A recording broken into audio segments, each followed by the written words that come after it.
Is that legal? I will make it legal. Where do you get this bureaucratic bull? You have all the character references of a politician. Intelligence has nothing to do with politics. This president is not above the law. If the dirty air don't get you, the politicians will. The last remnants of the old republic have been swept away. These orders have forced us to declare independence.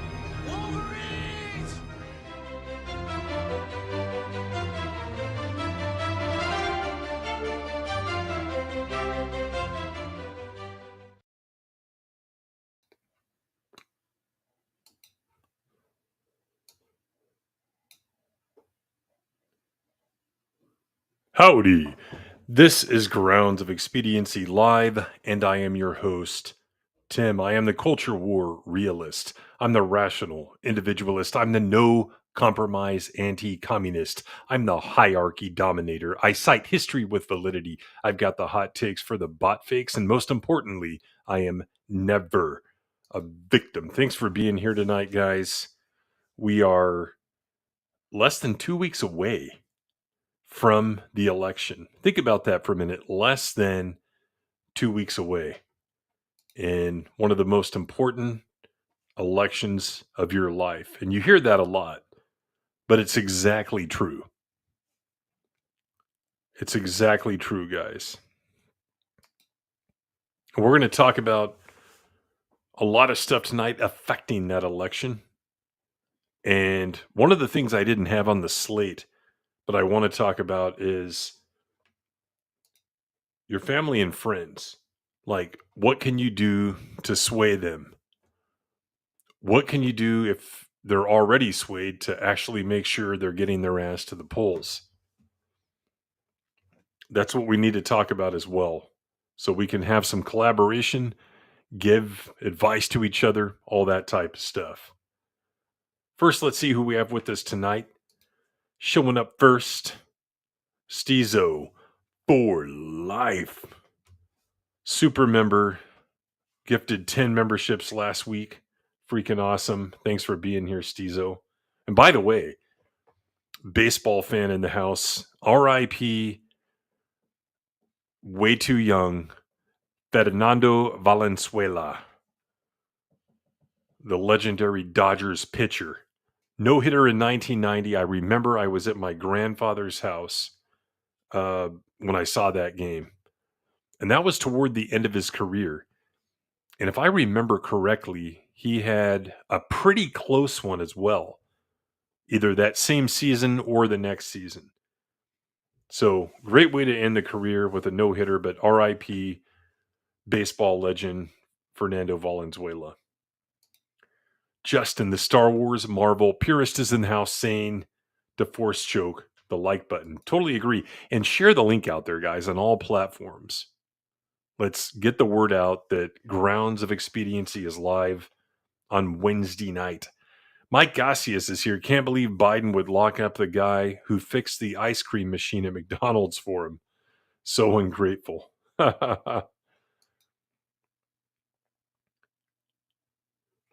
King Chris is in the house, another super member, saying howdy, because guess what, guys? We say howdy here. If you want to be able to use those custom emojis, make sure you join the channel at any level. Darth Paz is here saying howdy. 2020 was won with mail-in ballots. What do you think the cheat for the Dems will be this time? I don't know, but we're kind of going to talk about that. It's part of the main topic.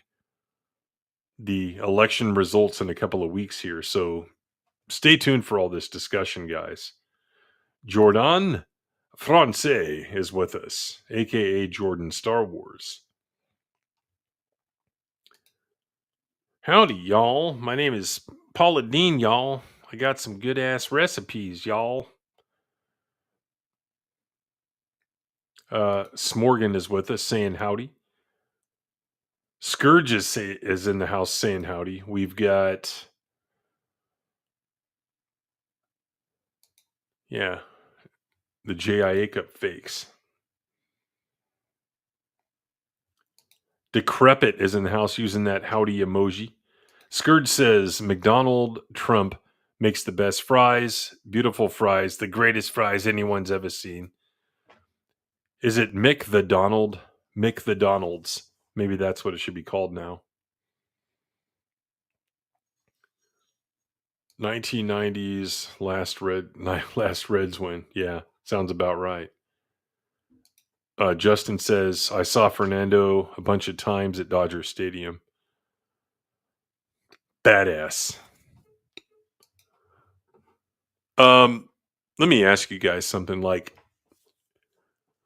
during this time, like on the radio, television, the news cycle, do you actually like to watch it? Or do you not like to watch it because you've already made your mind up and it's all just noise? Does that make sense? Like, you've made your mind up. Why do you want to hear all the arguments? Or do you find it more fascinating during this time of the election season?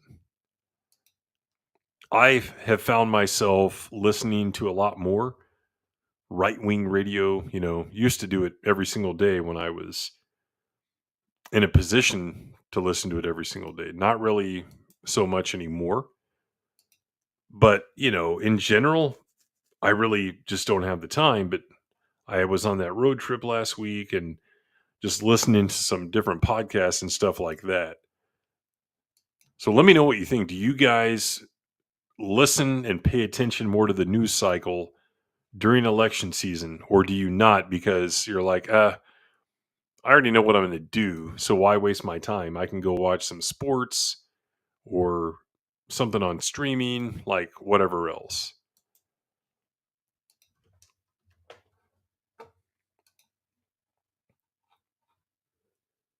Stezo says it's all noise. Do pay attention to what the other side is doing.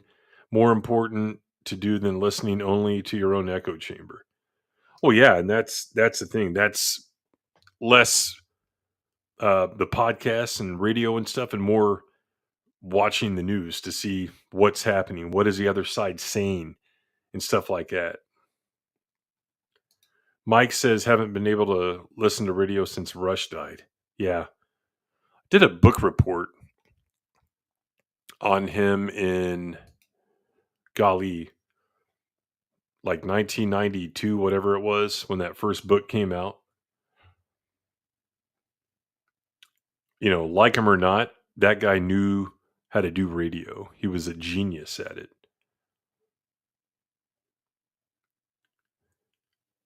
Yeah, get out and vote. S. Morgan says, yeah, same thing there. Okay.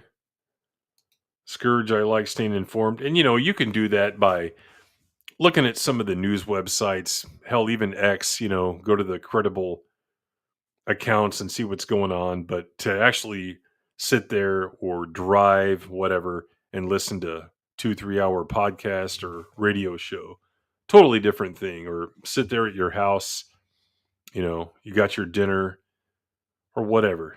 You got a drink, a soda, alcoholic beverage, whatever it is, and you've got, like just the news cycle going. Totally different thing. Justin says it's all noise, but it was good to watch Fox and see the cardboard put over windows of the counting rooms. Yeah. Yeah, it's pretty scary stuff, actually. Jim tells you in the house, top tier member of the channel, saying ARA for life. Yeah, we actually vote here. King Chris says it's interesting to pay attention to the information out there. Both sides help. I assume that's what you meant.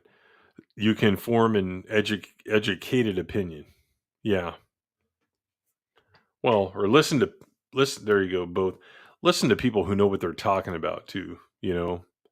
Over time you figure out who tends to do the research and stuff like that. Now, that's not to say if you've identified that resource to always believe what they say, but you become accustomed to going to them because they've been credible in the past and they have a pretty good track record. kind of like the channel, and not necessarily just about politics, but everything, whether it's Star Wars or Star Trek or whatever we're talking about on the channel. I try to be accurate, do my research, and know what I'm talking about, because it's so easy to go back to a lot of the daily tubers. Take someone like the Quartering. Go watch videos from 3-4 years ago. Everything he says, is it 100% accurate and the truth? Probably not, because it was more about speed, right? Got to get the video out. Don't do my research. Or, like John F. Trent would say, like, read one of his articles and then get all the views and stuff like that. Like, you're just reading it. You're assuming the person you're reading knows what they're talking about in the article. So, let's see. Mark Levin, he's pretty good, but he tends to be more, I don't want to say centrist, but he's not as right wing as I am, because I don't think he's a big limited government guy, just from what I've heard over the years, and I've listened to quite a bit of him. And I think in a lot of ways, Greg is the same way. They like the government a little bit too much. Like, oh, you got to have this and that. No, you don't. Privatize everything. Privatize the military.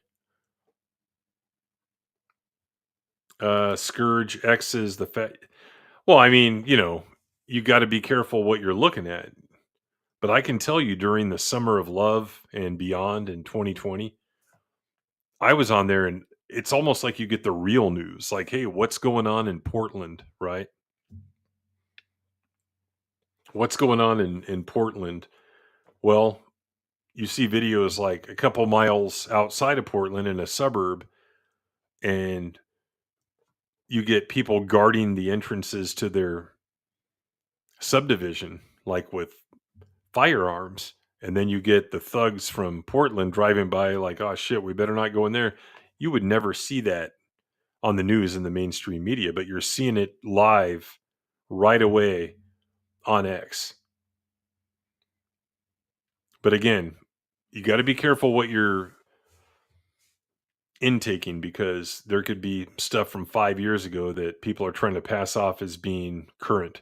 And that happens quite a bit. So just be smart enough to know, and then, you go to the news accounts, even go to the bad ones that we don't like, and see what they're saying. What's NBC saying? What's CNN saying? Whatever.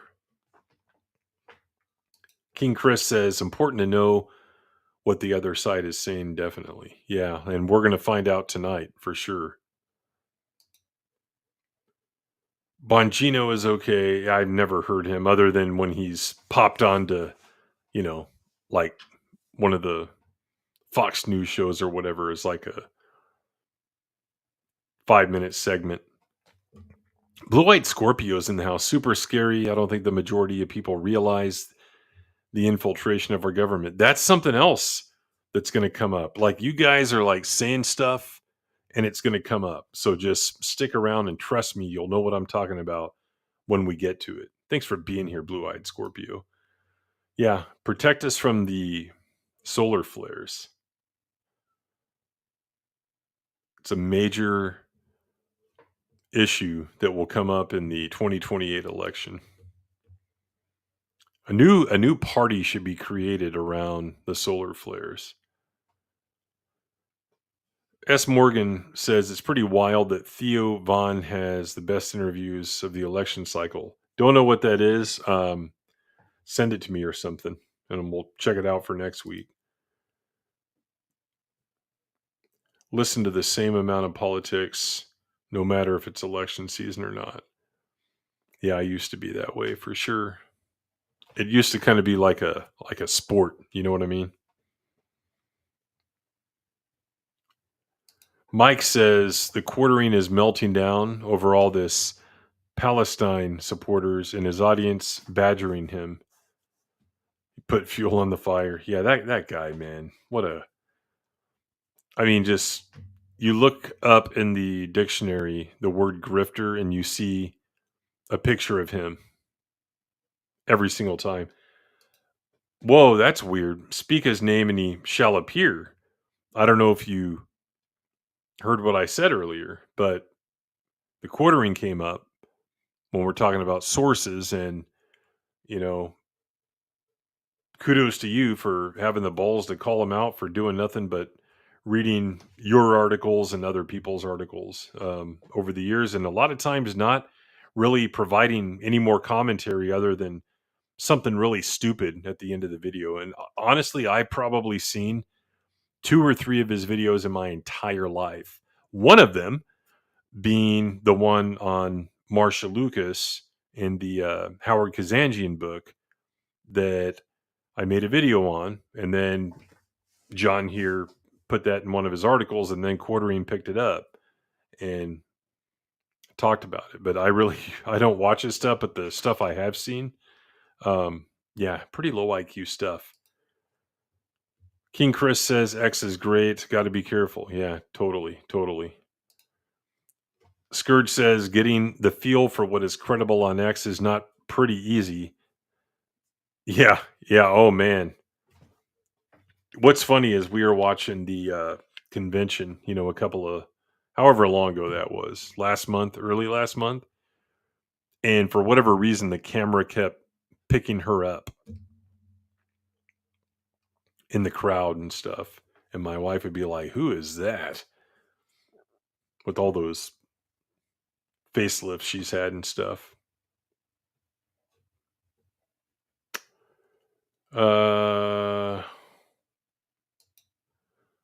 Lots of conservative news accounts are fake and grifters. Oh, big time. And just a lot of them are not cited. And I'm not a big fan of using stuff that's not cited. So if I find something I can't find anywhere else, I'll cite it myself and make sure that what they're saying is accurate instead of just picking it up and running with it.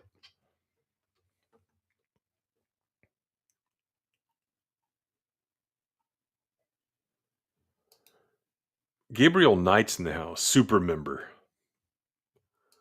Always been politically involved. Yeah, I can tell you this, and I'm not joking. 1984 election, I remember being up that night and seeing that sea of red on the map, right? And then, oh, hey, look, we're turning one blue. It's the state of Minnesota. And then Mondale's pathetic speech there saying, oh, yeah, I'm glad I won my own state. And then he won like DC. Reagan won every other state. I remember being up that night. And then in junior high, I remember Dukakis Bush. And I remember this little ditty that we had in 7th grade. It was, you got to know all the candidates running. Don't park your car in a bush or a quail might fly over and Dukakis on your new Mercedes Benson. I still remember that. And then 92 was gigantic because all we did was talk about all that stuff. A couple of my friends and I, we were in this stage and, went to a private school. We would wear dress shirts and like ties and stuff like that just to, try to be super preppies. And all we would do is like sit in the back of the class and talk about politics and stuff and how much we hated Clinton and what a fraud he was. Like, oh shucks. I'm just a good old boy from the South. I eat McDonald's and I go on runs. Just major fraud. King Chris with 5 USA memberships. Let's see whom the lucky recipients are. Sun and Shadows. The Great One is here. Thanks for being here. Steph from My Nerdy Home. Thanks for being here at some point in the last couple of weeks, Steph. We've got the Star Wars curmudgeon. By the way, you know what was awesome? When I first started on this platform, we would do a lot of streams on the Geek Blend, and somehow, I don't even remember how we did this, but we were able to make contact with Andre Gower, the top billed star of Monster Squad, child actor at the time, right? And we were doing a watch party. It was me and Steph and the Geek Blend, and I think Greg. Might have been just us four. And he popped on. So Andre Gower came onto the channel on the stream. And then the conversation evolved into like Star Wars. And he knew EU stuff. He's like, yeah, like, Mara Jade, they should have done this and that. And it's like, whoa, he knows what he's talking about and stuff. And then he told some stories about how he was able to go backstage at some point in his career and see a lot of the archives and stuff like that. So yeah, Andre Gower from Monster Squad. And then they made a documentary about 4 years ago about making the movie. If you've never seen that movie and it's Halloween time, go out there and find it on streaming, guys. Fantastic movie. And he was a pretty fun guy to talk to. But yeah, Steph was on the stream back in the day. Star Wars curmudgeon, and then Narrow Dark, all USA members. We got to play something for that. We've got to play something for that. Look at this. Stunning news from Michigan, as former President Gerald Ford was chopped into little bits by the propeller of a commuter plane. Good, one take. All right, we got it? No, we got eaten by wolves. What? Now, come on. Just read it. Gerald Ford isn't going to be eaten by wolves. Taft was. Really, Taft? Thank you very much, King Chris, super member. You rock.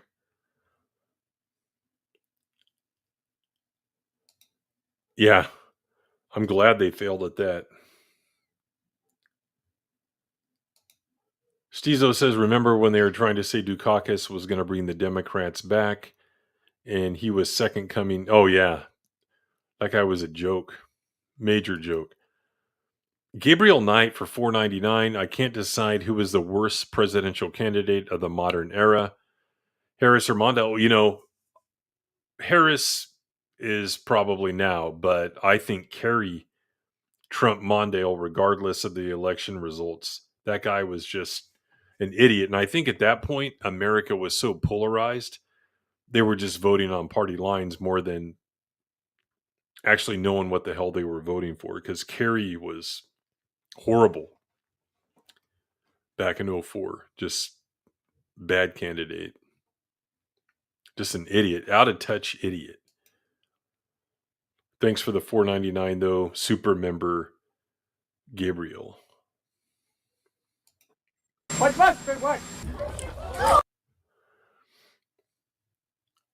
Appreciate that. Then we have Gabriel following that up with 10 USA memberships. We got Pam Hill. Love that name. We've got Basket City. Pro Jack fan. The Lord of War. Butcher of Blaviken. We've got Omegalis. Iggy D. Bulldog Harry. Bruce Lombardo of Dick's Division. Where do I know that from? Where do I know Dick's Division? I gotta look this up.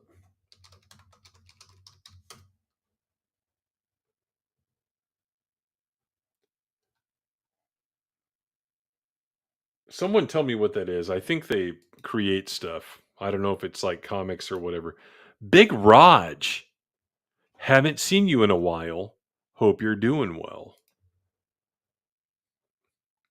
Yeah, at least Mondale could express a coherent thought. No, but thank you very much, super member Gabriel Knight. We're building the members, guys. We've got to be in excess of 100 at this point again. I'll have to go and look after the stream. But we've got to add more spacers. It's critical. More and more people are watching the channel. Look at all these names. Who are these people? They're welcome here. Probably watching a lot of the videos I put out over the last month, and then they get a membership. Let's get them to re-up and stay members. All right, let's see what we got here. Well, I thought I had added this. Let me throw this in here. Hang on.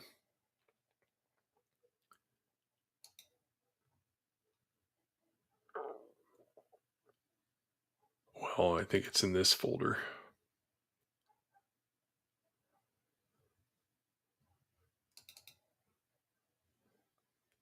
There it is. You vicious bastards! Let them move in with you! Is it so bad to see somebody happy? Thank you, Gabriel Knight. Neo Valentine's in the house. Thanks for showing up. Just got a Harris ad. It's pretty 50-50 for me. I got an Obama one earlier. I got a Trump one at some point too in the last day. Soul Assassin says Dick's Division is Comics Division channel.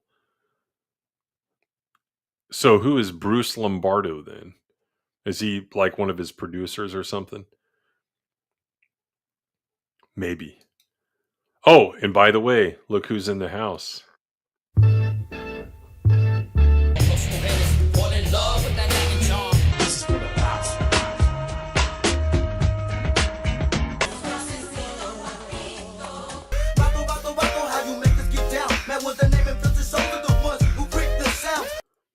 Armad Soul Assassin in the house every single week, every single stream. Melissa Lord's here. Share the link out there, guys. But I got some people in the back. Let's go ahead and start bringing them on in.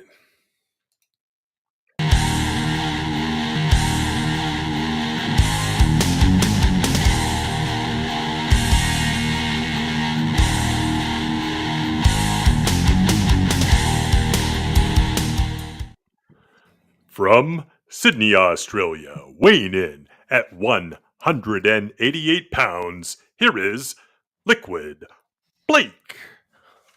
That's me. That's me. What were you last week? I don't know. Like I think it was 189, so you lost one.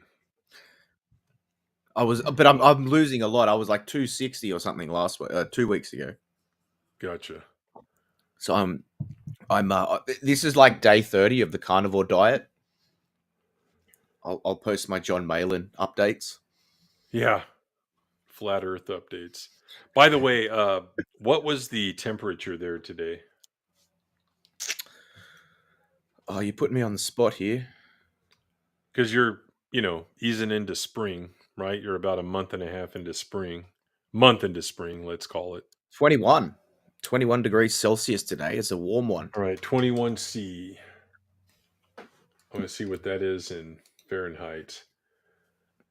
It'll be up there. Guess what? Where I live, it was a lot hotter than that. We have an uncharacteristic fall. So what is it? Let me tell you what it was. Hang on. Mid 70s, low 80s. 31 Celsius. Huh? 31. Yeah, that's a warm day. Yeah, especially in late October. Definitely. We're going to have like a summer Halloween or something going on here. But got someone else in the back. Nothing to play, but got Steezo for life. What's going on? R.I.P. Fernando Valenzuela. Yeah, that was a shocker, actually. 63. I thought I misread that, and it was 83, and I'm like, he was only 63? Yeah, and he retired early then. Yeah, and he didn't have a long playing career, probably due to injuries. But I also found out I didn't realize he was also the Dodgers Spanish announcer for Didn't radio. know that either. I just found that out. I didn't realize he was currently like their announcer. So that's Yeah, man, tough. I freaking love baseball. I'm gonna go ahead and buy the Ken Burns set, 24 hours long, I think. It's an excellent one, the PBS one that he put out about, golly, it's been 30 years, but then he updated it after the strike with extra innings. That thing is like 24 hours long, like on 10, 15 DVDs, something like that. So it's good stuff. Greg would love it. Greg loves baseball. By the way, is Greg active? And Spider-Man. Has Greg been around? I haven't heard from him in days. Oh, because he's probably mad because my Mets beat his Brewers. Has he been around, Blake? I haven't seen anything. I don't know. You live in the same country as him. I don't. Oh, I see you guys are don't see him talking around in one of much. these chats here. So he's Yeah, Greg was talking the other day. He was talking this morning or this morning. okay. This It morning, was this Australia morning. time. Yeah. Okay. Oh, that thing, the Michael Keaton thing. Yeah. Yeah. We can probably talk about that later too. You know what? Let's talk about that now. Hi. Hi, it's Michael. Yeah, I saw Robert Davey, the actor, had a response to his video too. Who's Robert Davey? You know, he was in. Remember the Harvey. guy?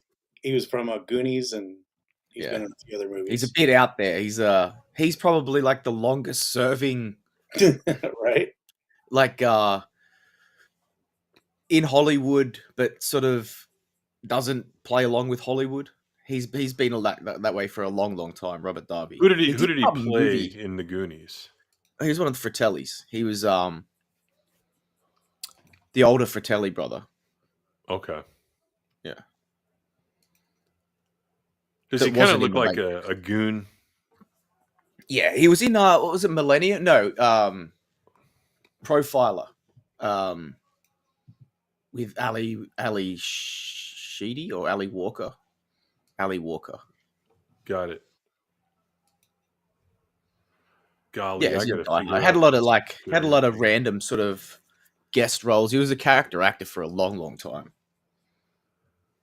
So here's the thing, guys. Here's the context. You know, there are certain actors that people latch onto and say, "Oh, you know, this guy's based or whatever," even though they have no idea that he is or is not. Now, certain ones you can, like you look at a Kevin Sorbo, right, or someone like that. But really, like Michael Keaton, did anyone have that idea? But let's see what he has to say here. Hey, hi, Michael. You know, for some of you folks, Yeah, hi, Michael. I love that. You can barely recognize him.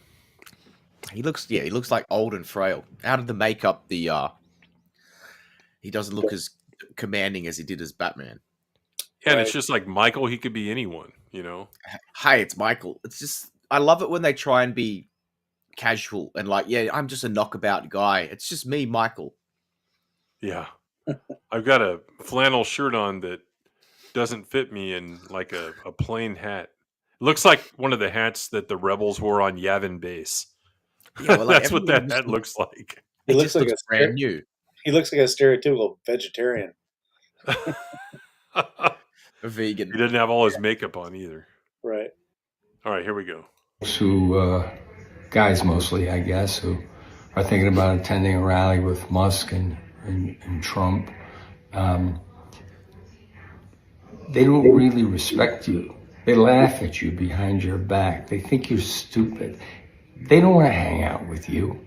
They have nothing in common with you. They're not your bros. But I do, because I got a flannel shirt on, guys.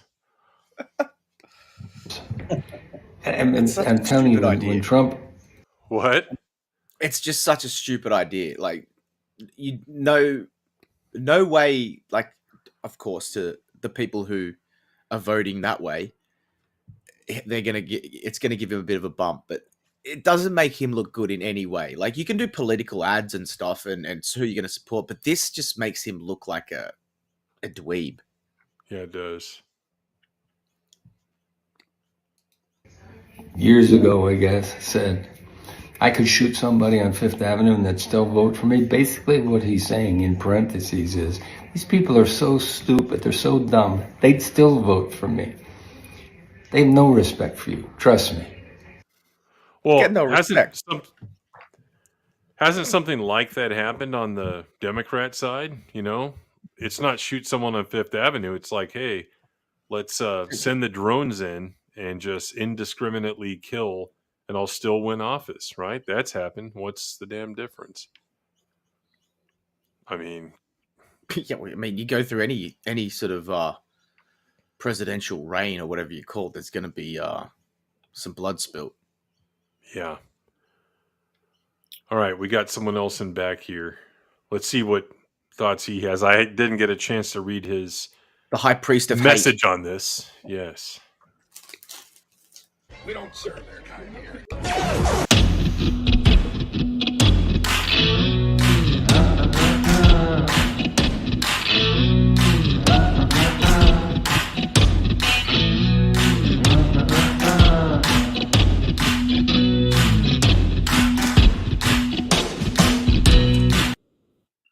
And we have with us the Grand High Priest, Holy Order of Hate, Greg. He's probably trying to find it. Something's happening. Uh-oh. Uh-oh. What's...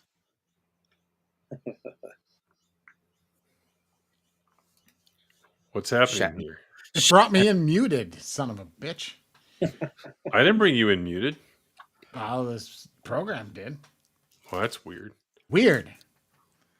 Anyway, so what do you think of this? What do you think of this? Every team in the world can and should beat the Brewers. I hate the Brewers. I despise the Brewers. Fuck them. Hope their plane crashes. Jeez. He hates the Brewers. Into another plane carrying a baseball team. I hate baseball. The most boring thing ever. What do I think about Michael Keaton? Well, this is what we get for recommending Gung Ho the other day, right? Yeah. Yeah, no shit. And the dream fucking team. Both of prick. them. Yeah. No, like let's go back in time and be like, oh, these guys don't like you. They make fun of you. Oh, okay. Let's see. Barack Obama, bitter clingers. Hillary Clinton, deplorables. Joseph Biden, mega Republicans. And remember that speech he gave with like that red background and shit? Be like, that was a very respectful speech. He's the everyman. And look at the shit that they pull on the campaign trail to like desperately try and like portray themselves as like the everyman dude. It's always comes off cringe as fuck. Hillary Clinton pretended that she carried around hot sauce in her fucking purse to appeal to black people. I knew you were going to bring that up. Like that bitch doesn't sauce her own food in like 40 years, much less carry around fucking buffalo sauce or whatever. Hot sauce. Jesus Christ. Someone should have been like, all right, we'll take it out of your purse then. Let's see it. Yeah, let's see it right now. Like, yeah, like, dude, yeah, she probably doesn't even fucking carry her own purse. She doesn't carry anything. These guys are a joke. And this coming from Hollywood, the nerve of these fucks. They make videos singing fucking stupid, insane, idiotic, brain dead John Lennon lyrics during the middle of a pandemic, as if that's supposed to make us feel good about being unemployed and broke or having your business destroyed. Or, screw your freedoms from the other side of the fence. Like, fuck Hollywood. He apologized, though. Come on. He apologized. Yeah, he can eat he can eat his nanny's dick. Oh, jeez. She probably had one. Probably. I just can't. These are the most phony people on earth. And to be like, oh, he's not one of you. Like, Trump is, he doesn't pretend to be one of us, but he relates to people pretty well. He's got a gift that he's relatable to people. People like him. The whole point about the whole I could go on Fifth Avenue and shoot somebody is not that like I can get away with murder. It's like that people love him that much. Yeah. And they do it. Personally, I think it's like it's overblown. Nobody should have fealty to a goddamn politician. They should have fealty to ideas. Right. And belief systems, not people. So like I'm not a Trump worshiper by any stretch of the imagination. I'm not one of these like, die hard, he's the greatest person ever to live kind of people. But like these guys are literally voting for anybody but Trump. They voted for a corpse. A corpse that is still in office right now. The president of the United States is a rotting carcass. Or to watch the video. A person later. Running for president has the sole responsibility and duty to remove him from office, and she chooses not to. So, like, is she ready for the presidency? No, she's failing in the most important duty of a vice president, because vice presidents basically don't do dick. But the one thing that they do or have the power to do is convene the cabinet to remove a brain dead corpse from the presidency. And she won't do it. Why? Political fallout. That's all it is. Well, payback for him like giving her the nod. Like, don't think for a second there wasn't some kind of like wink, wink, nod, handshake deal. Be basically like, I'll drop out and endorse you as long as you don't fucking stab me in the back. Right. And 25th Amendment me. Right. Good point. We weren't even going to talk about that, but I saw you guys chatting about it, and I'm like, I got to see what this is about here. So, God, I hate Hollywood so much. Me too. I'm at the point now where it's like, I'm sorry, I can't recommend anything from Alternative Factory unless it's like live footage of Hollywood getting mass slaughtered and genocided. Oh, jeez. There's the new movie. There's the new movie right there. There's the movie, like genocide. The anti-establishment movie. M. Night Shyamalan or something like that. There's been some, his twist ending would be like, well, they're all not dead. Look. No, the cameras turn into guns, right? And they see what's going on and they become sentient because it's all bad, and then they start shooting people. That's an M. Night Shyamalan. And their super twist at the end is like Alex Baldwin looks straight at the camera and goes, that's what happened to me. By the way, he had some stupid ass skits on SNL this past weekend. He always has stupid. He's back on there. On SNL. Yeah, he did. They always bring him back to do his dumb Trump impression. He was Brett Baer. No, he was Brett Baer interviewing Kamala. I just thought with everything that's happened with him lately, they might sort of give him a bit of breathing room for some on-air stuff for a while. But right, they're brave shooting with him. Pun not intended. Yeah. Well, I mean, let's look at the history of the SNL cast. These typically, and they've never been like the stand-up decent people ever.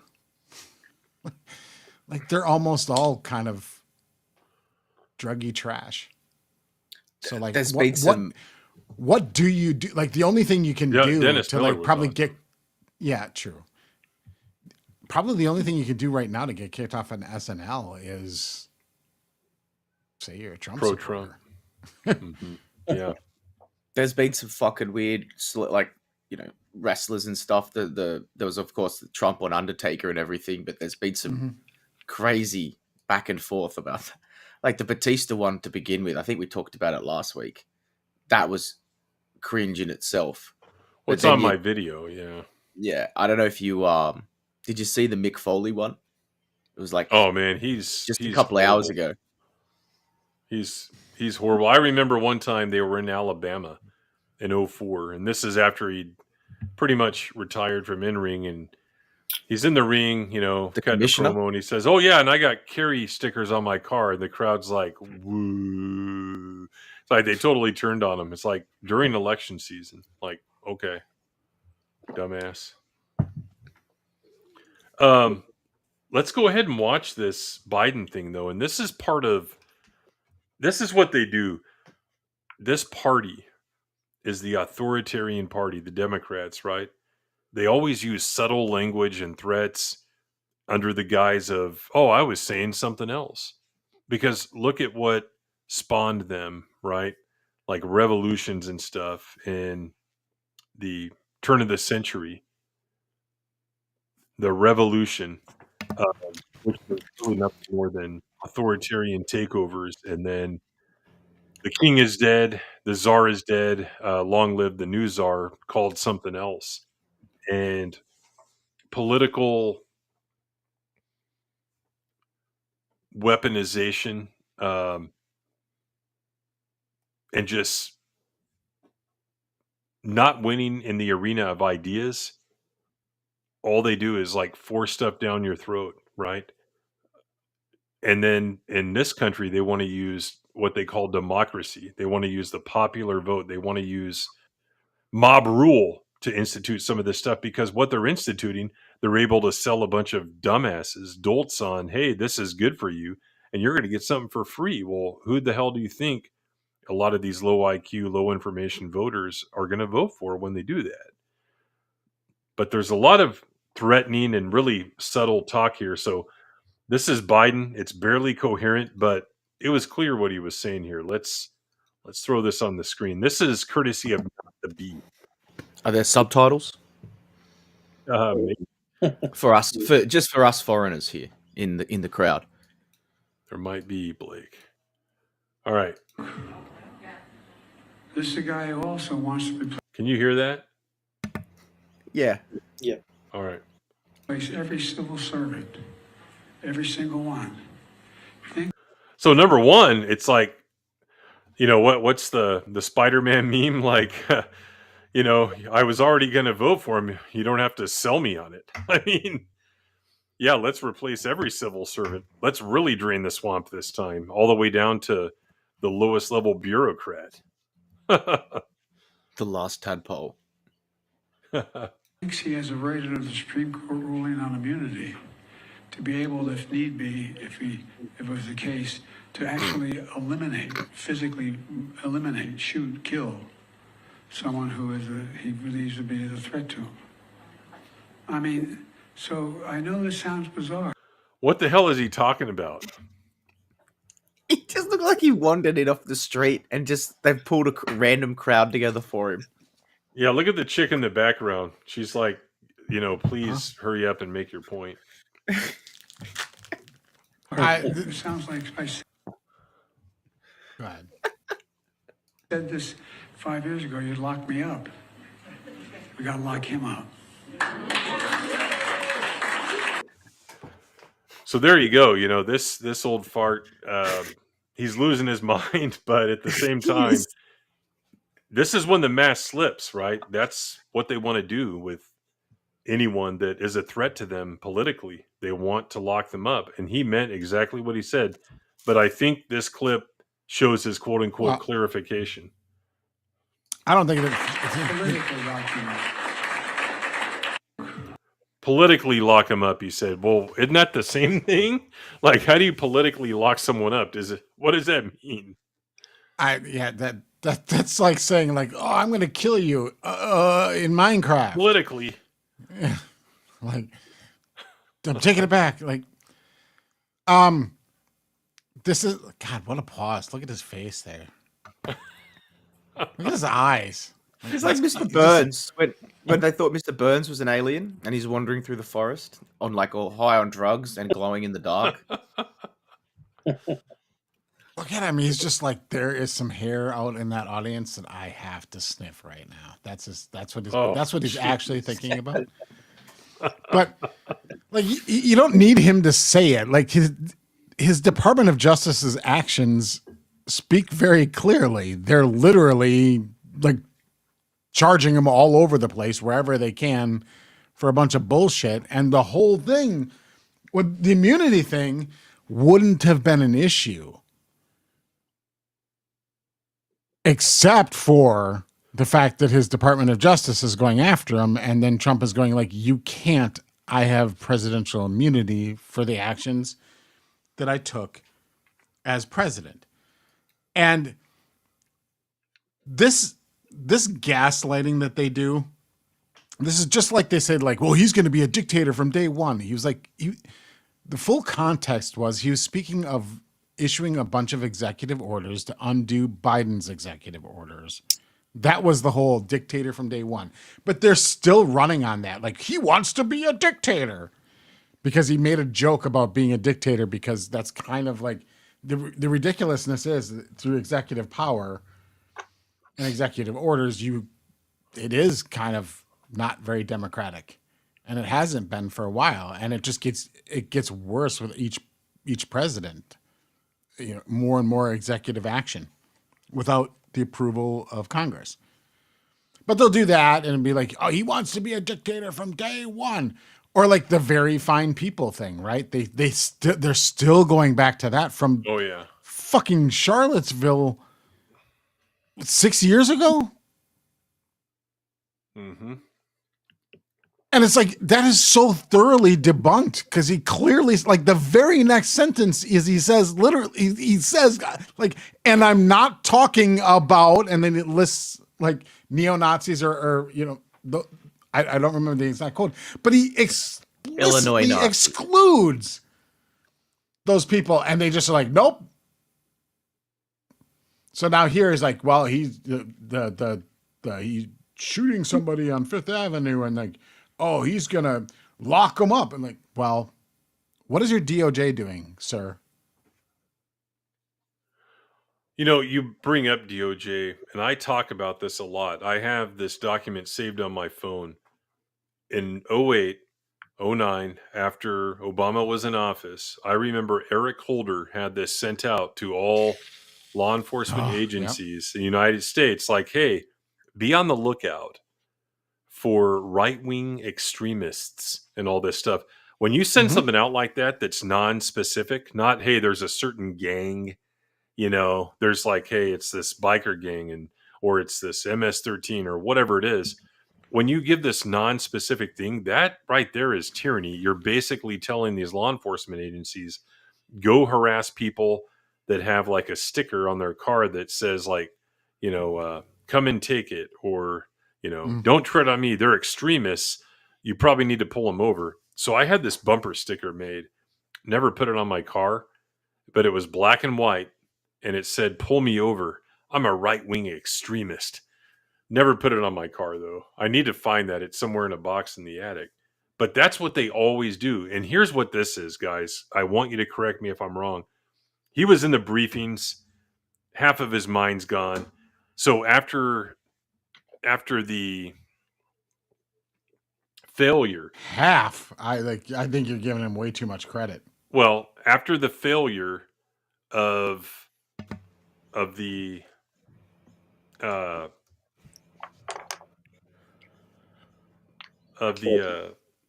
I'm playing Biden right now, but after the failure of the charges they brought against him, right, in New York and all that stuff, they probably had some kind of meeting. We got to find some other way to jail this guy, right? So this is him letting that slip because he's not smart enough to prevent that from letting it come out of his stupid mouth.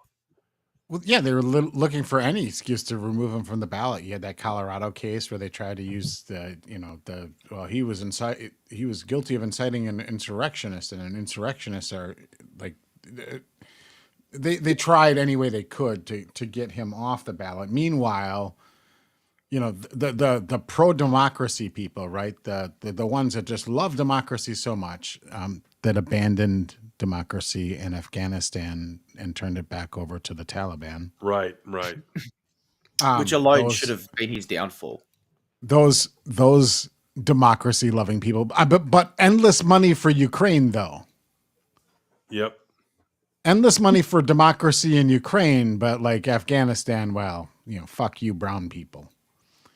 It's basically, and not just not just everyone, like the people that helped, fucking all the the allies that they were translating and the people that are training the entire divisions of people. They just fuck you, we're going.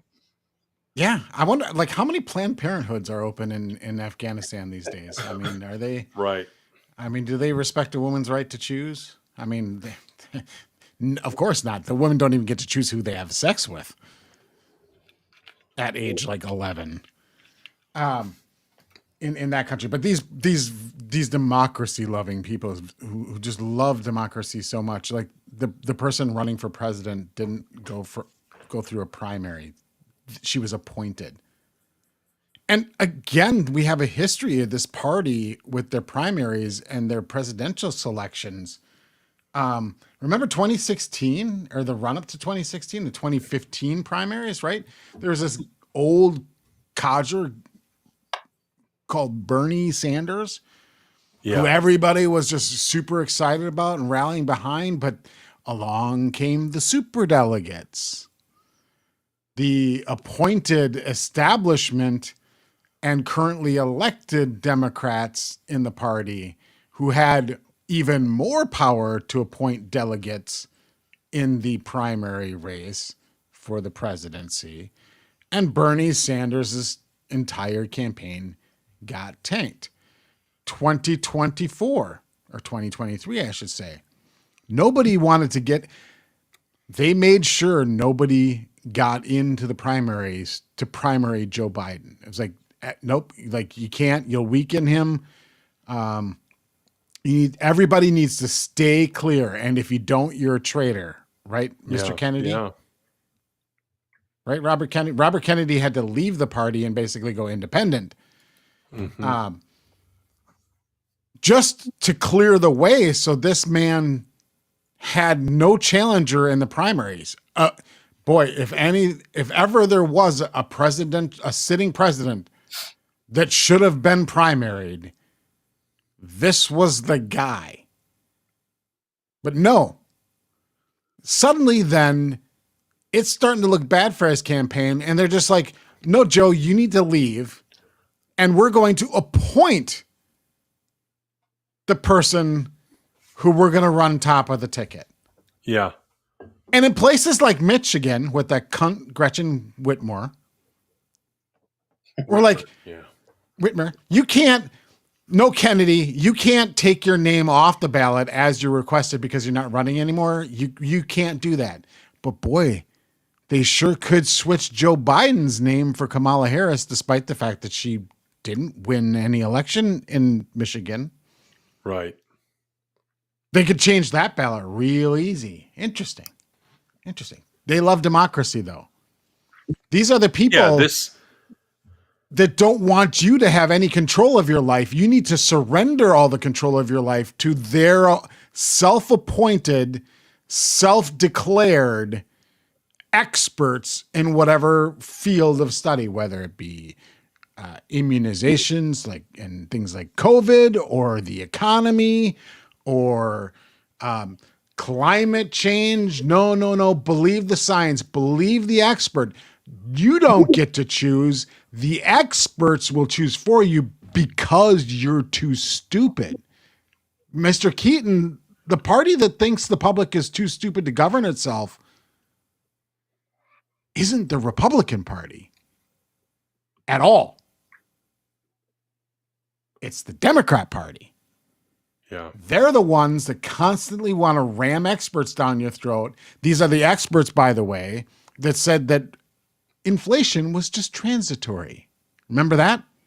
Yeah. And nobody got fired. This guy is still he's still the treasurer of the United States.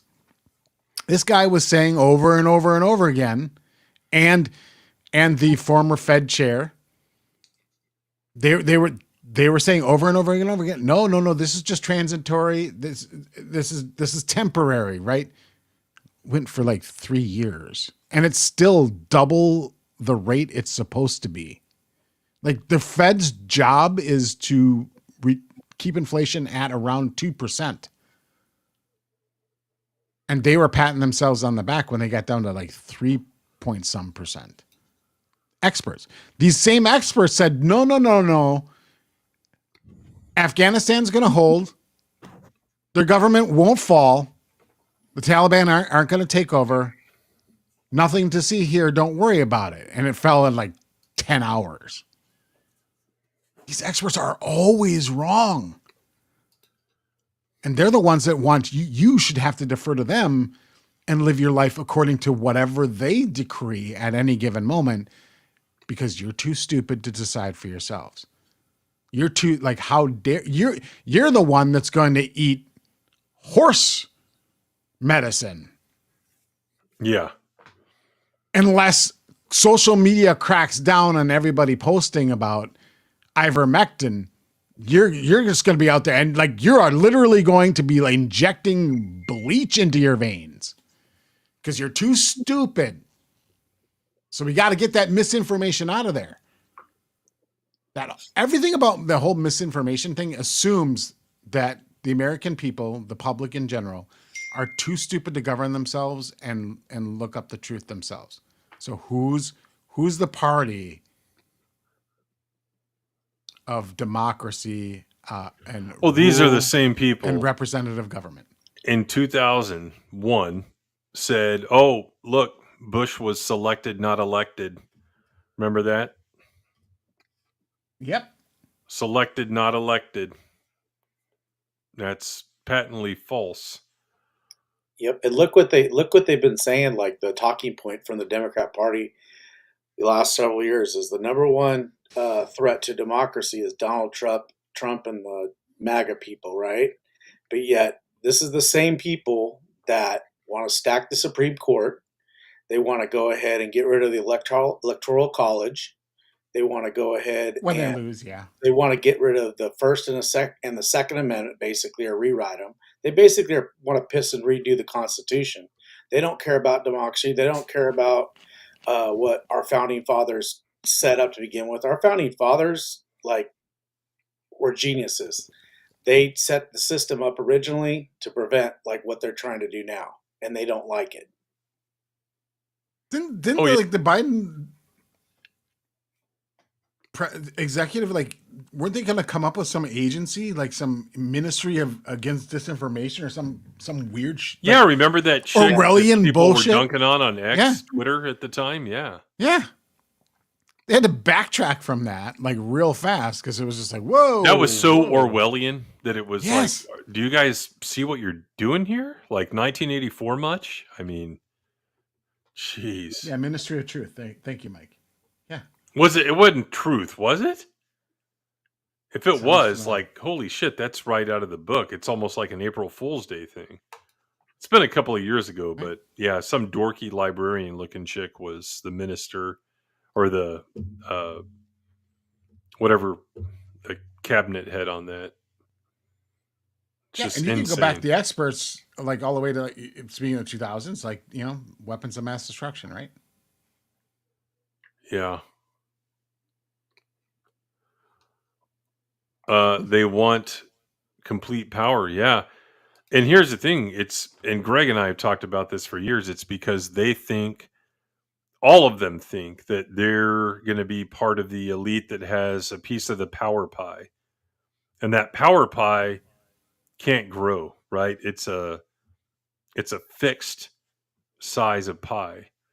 And I guarantee the ones that are going to get a piece are very limited, and the rest of you will get lined up against a wall and shot in the back of the head. It only happens everywhere it's been done. Yes. Like, it only happens every time. Yep. That's all. So that's what happened. He was in some kind of meeting and they're like, oh man, all these attempts, like raiding his house at Mar-a-Lago, and we're going to go after him in the District of New York. That didn't work out. So they had some kind of meeting, like, we got to get him in jail. And this dumbass here forgot that he wasn't supposed to like say that out in public. Guaranteed. They've got to, no, I'm not saying they've got to, like, if I'm them, I'm stop letting this guy talk. in public.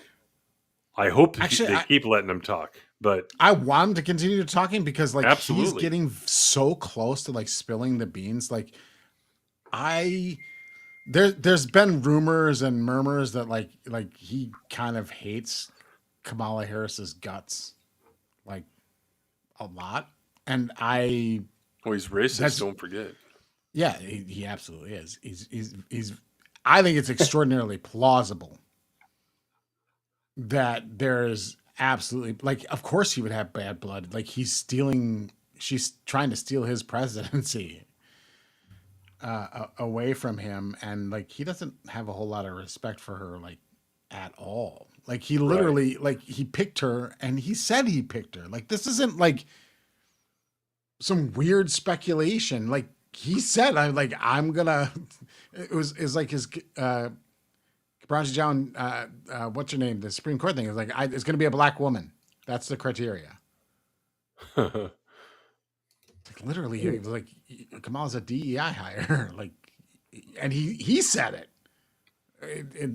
Not me, not a right winger. It's like he said it. Disinformation Government Board. Okay, that makes sense, Gabriel. Under Homeland Security. Well, of course, you've been, put it under the same umbrella as CIA, FBI, DOJ. Sure. Well, here's another threat. There. FEMA. Yeah. Yeah. I got to get a new computer, guys. Here's another threat here. I heard used laptops are the thing nowadays. Really? Yeah. Yeah, I mean, you know what? You might want to delete the stuff on it. Before you give it to the pawn shop. Yeah. Yeah, Steezo, I need to hunt for one. Yeah. Because I'm a hunter. That's what I heard. Some of the YouTubers are using those old used laptops nowadays. Mm-hmm. So check this out. Harris says she's ready if Trump tries to prematurely declare victory. Who cares about the sexism part? Spoke to NBC News. Harris said the Democrats have the resources and the expertise should Trump try to subvert the election. This is a person, Donald Trump, who tried to undo a free and fair election, who still denies the will of the people, who incited a violent mob to attack the United States Capitol, and some 140 law enforcement officers were attacked. Some were killed. This is a very serious matter. No. Let's see. We've got to, that's what we just saw. So they're linking this in this article where they're going to be ready. Then they try to say, oh, we meant we have attorneys and all that type of stuff. No, don't forget, this time they're the ones in power, right? In 2021, Trump was still president. They are in the White House now. They are in charge of the executive, so they can pull whatever resources they need. And I think that's what she's talking about here. And then you see all these, they like to say, oh, you're a tinfoiler and all that stuff. There are multiple articles out there about Trump. Oh, he's going to, try to claim victory anyway, even though the results come in and they say Kamala wins. That's just insanity. And it's multiple ones. They're like, here's why he'll do it. Here's all the evidence pointing to that. Like this right here is nothing more than another subtle threat. They have the resources and expertise to drag it out and yeah, the goal is because like there's multiple states and no, I think they mean saying, they mean violent force. I think that's what she means here. Nah, well, I mean, possibly they might be coded that way. I'm just taking it at face value. I don't think that's kind of sounds like Winston from Ghostbusters. We have the tools and the talent, right? We got the tools. We got the talent. Yeah, I mean, it's all very subtle language. They're basically telling you what they're going to do. It's kind of like Star Wars theory threatening Justin the other day. Like, it will turn bad for you. Like, what does that mean? I could interpret that multiple ways, just like this right here. That's what they like to do. But either way, Well, I've been saying this for a couple of years. It's going to be bad no matter what in a couple of weeks here. I think you're going to see some violence one way or the other. Yeah, I mean, well, and there's a history of it, and I'm not talking about January 6th. I'm talking about Trump's inauguration. Oh yeah. Like, like it's funny how people can just forget things, or like just things get memory hold. Like all those memes, like green coat chick screaming into the sky. That was post 2016 election, screaming because Hillary lost. Like they don't handle that very well.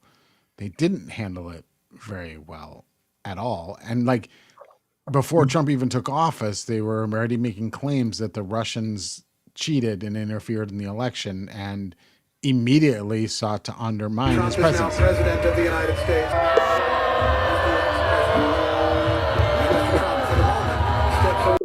Right? Yeah, that shit came right after that election, and like, and the lead up all the way to inauguration was, the Russians through a disinformation campaign rigged the election, and if that wasn't good enough, then what they do is they have people were disenfranchised. They were like fooled not to vote, or intimidated into not voting or whatever, because you can't. Yeah. I mean, that's just a non-provable thing, right? And then all the people saying Donald Trump is not my president. Remember all that stuff that was all over the internet? Right. The whole thing was like, what did they call themselves? They called themselves the Resistance, right? Yeah. Oh, jeez. There was an entire fucking movement to reject the election of Trump in 2016, leading up to his inauguration, and on inauguration day, there was violence. There was property damage in Washington, D.C. on the day of his inauguration. Political violence. And by the way, every riot that occurred in 2020 is the definition of political violence. Yep. It was violence in the name of a political cause and movement. Like that's the definition of political violence. It's not more, it cannot be more clear than that. Right. Scary stuff. And what side was engaged in it? And the right, had like 3 hours of a couple people getting out of control. And that's it. Oh, and civilian being shot and killed. Yeah, and one of them being murdered for it. I mean, murdered. Yeah, I like that. I like the use of that term because that's what it was. Well, I mean, you see what's happening. Like the trial for that Subway hero just started this week for justifiably and righteously killing a whack job, piece of shit person. Yeah, I saw that. Not only was it justified, not only was it self-defense and the protection of others, it's righteous and proper and good. And heroic. The world is undoubtedly a better place based on his actions. He should be given a key to the city, not tried for murder. Well, I don't think they're calling it like manslaughter or whatever, but still. Like if that's murder, then the cop shooting a chick breaking a window 40 yards away from him, unarmed, like any response.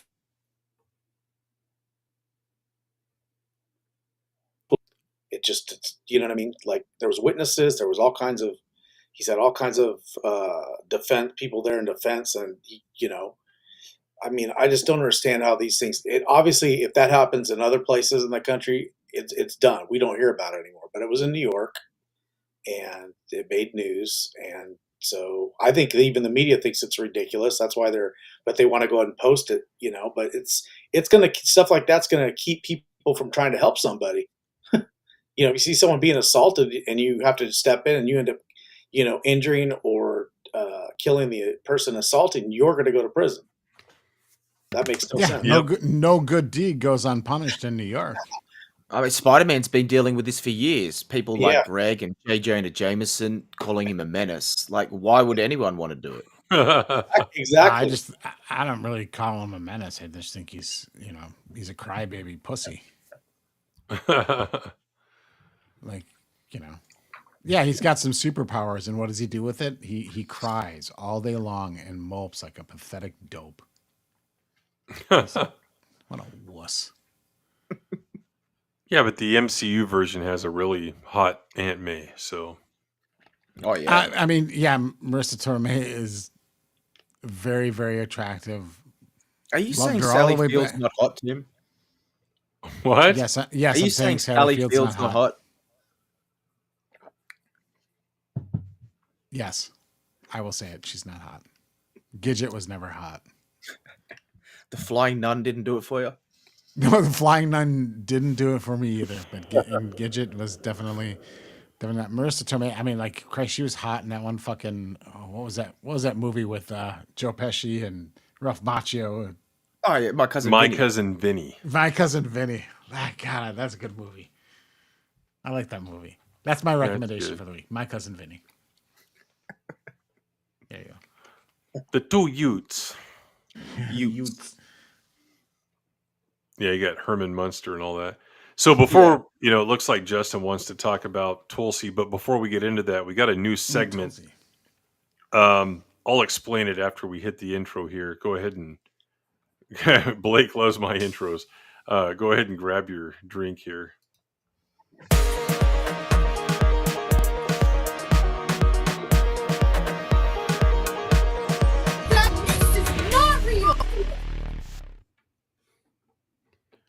That news is not real. So what we're going to do is I'm going to read off. Is that Doomcock's wife reading the news there? I'm going to read off 4 news headlines, and you guys have to guess which one isn't real, and the chat as well. So on the panel here, we'll go around the horn. You ripped this off from Michael Knowles. What? Okay, we missed it. So let's go ahead and let me go over these here. Let me know when you're ready. I've started saying in the chat with nuns. I didn't realize it was a people's like a hidden fetish with people, like a niche. People wanted to hit on who's the hottest nun. Oh, it ain't from Sister Act, I'll tell you that. None. Yeah, how about that? Oh, the redhead was cute.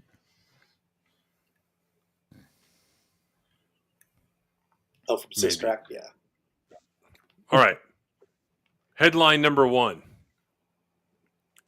Tennessee, and no Googling this. Tennessee election officials iron out touchscreen issues with unlikely tool.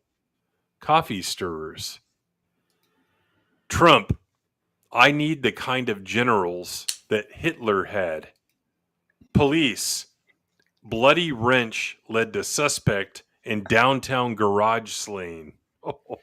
And then lastly, comedy club in Sacramento raided for employing underage back of house staff. Blake, which one is fake? The Trump. He's the general's like Hitler. Okay, Greg?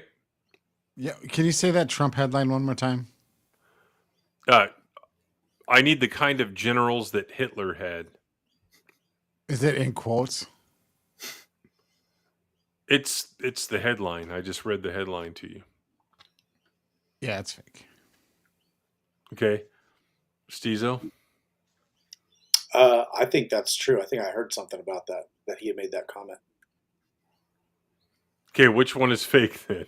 Oh, I got to go with the Tennessee one, with that one, the first one.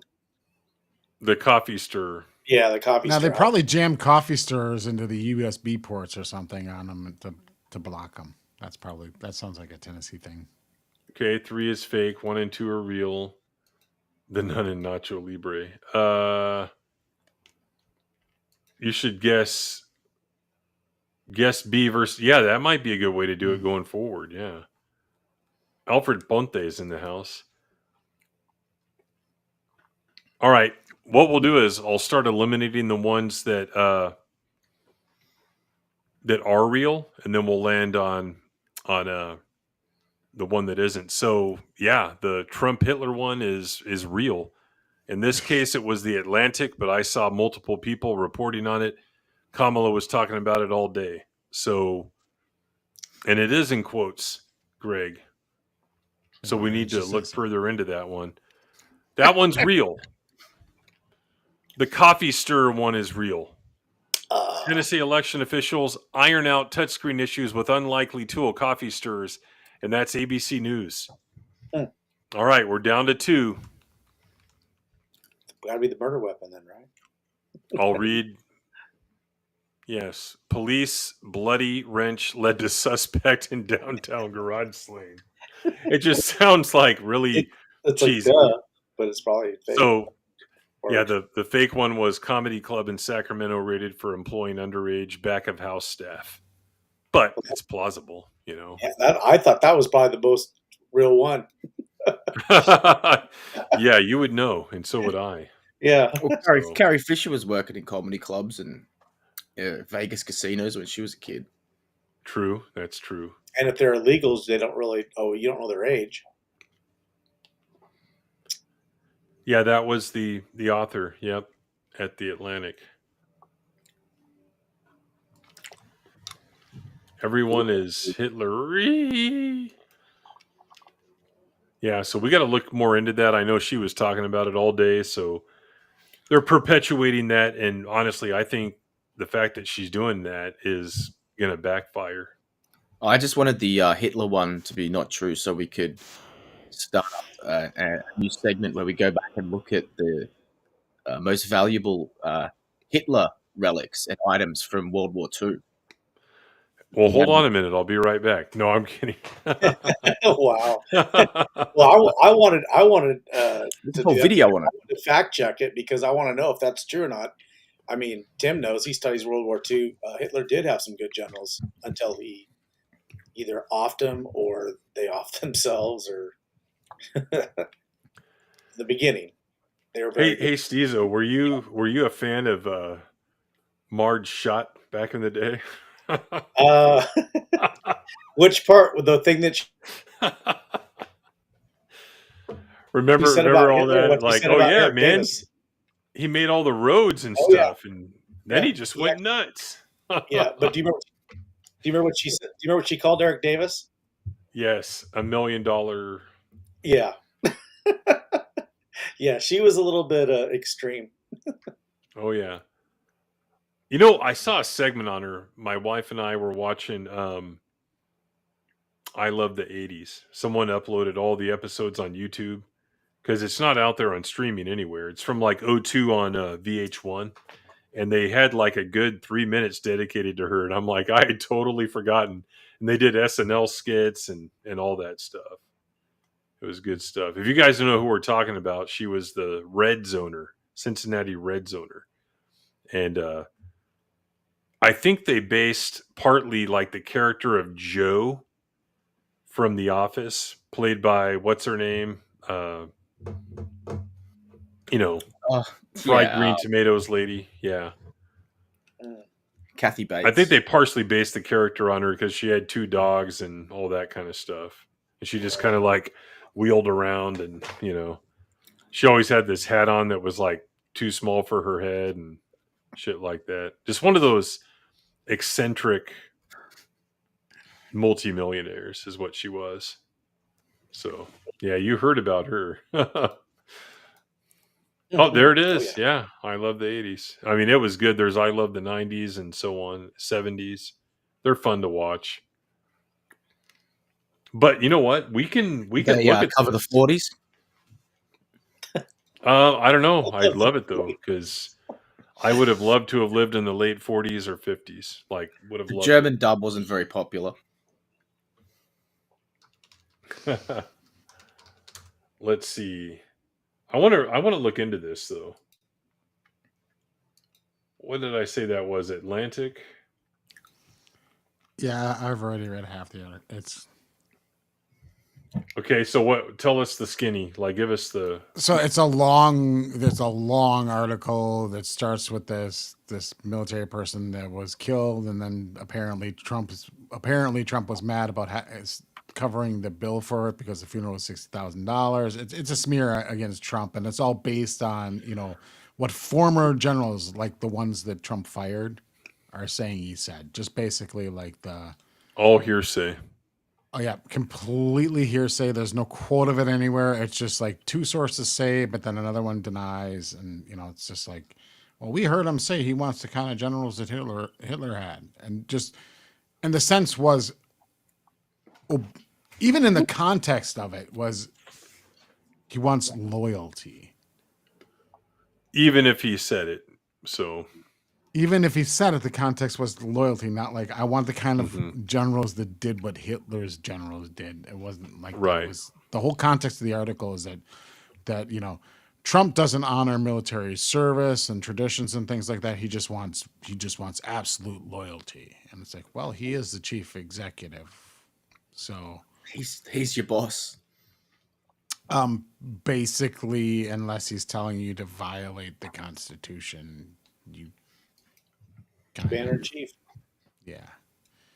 And it's the people that he fired.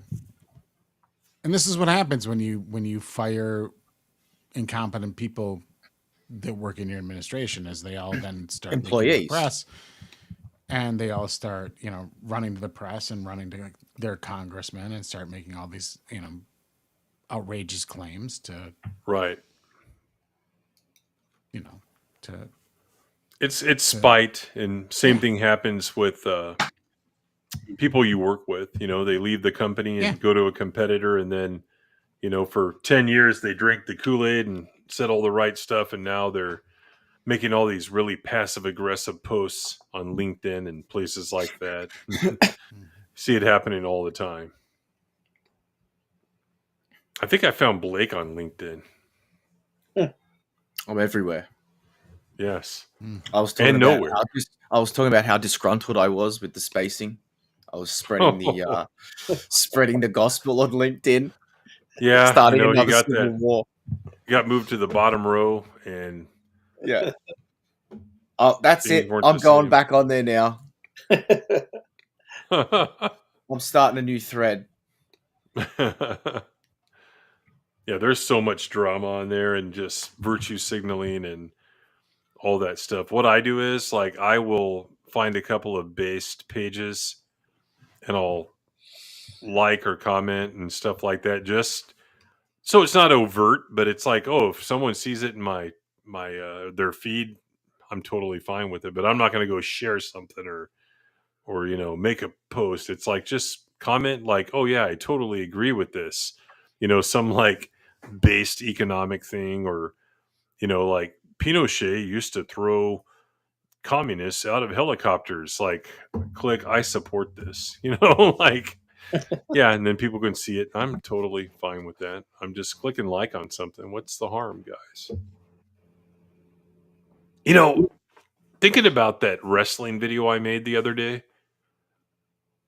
it's so crazy how people will trip over themselves to try and find out what is the most politically correct view on something, because someone was out there saying, oh, okay, we got to support Stone Cold because he made a pro-gay speech about a year ago, but we can't support him because he clicked like on Undertaker's TikTok video. They literally went and found that the Stone Cold account liked the Undertaker clip. Well, that's why Elon's hidden the likes now. You can't go hunting for that sort of shit. Yeah. Unless you're the person and you can screenshot it and then share it. Yeah. Yeah. So that's how pathetic it's gotten. Well, it's fucking.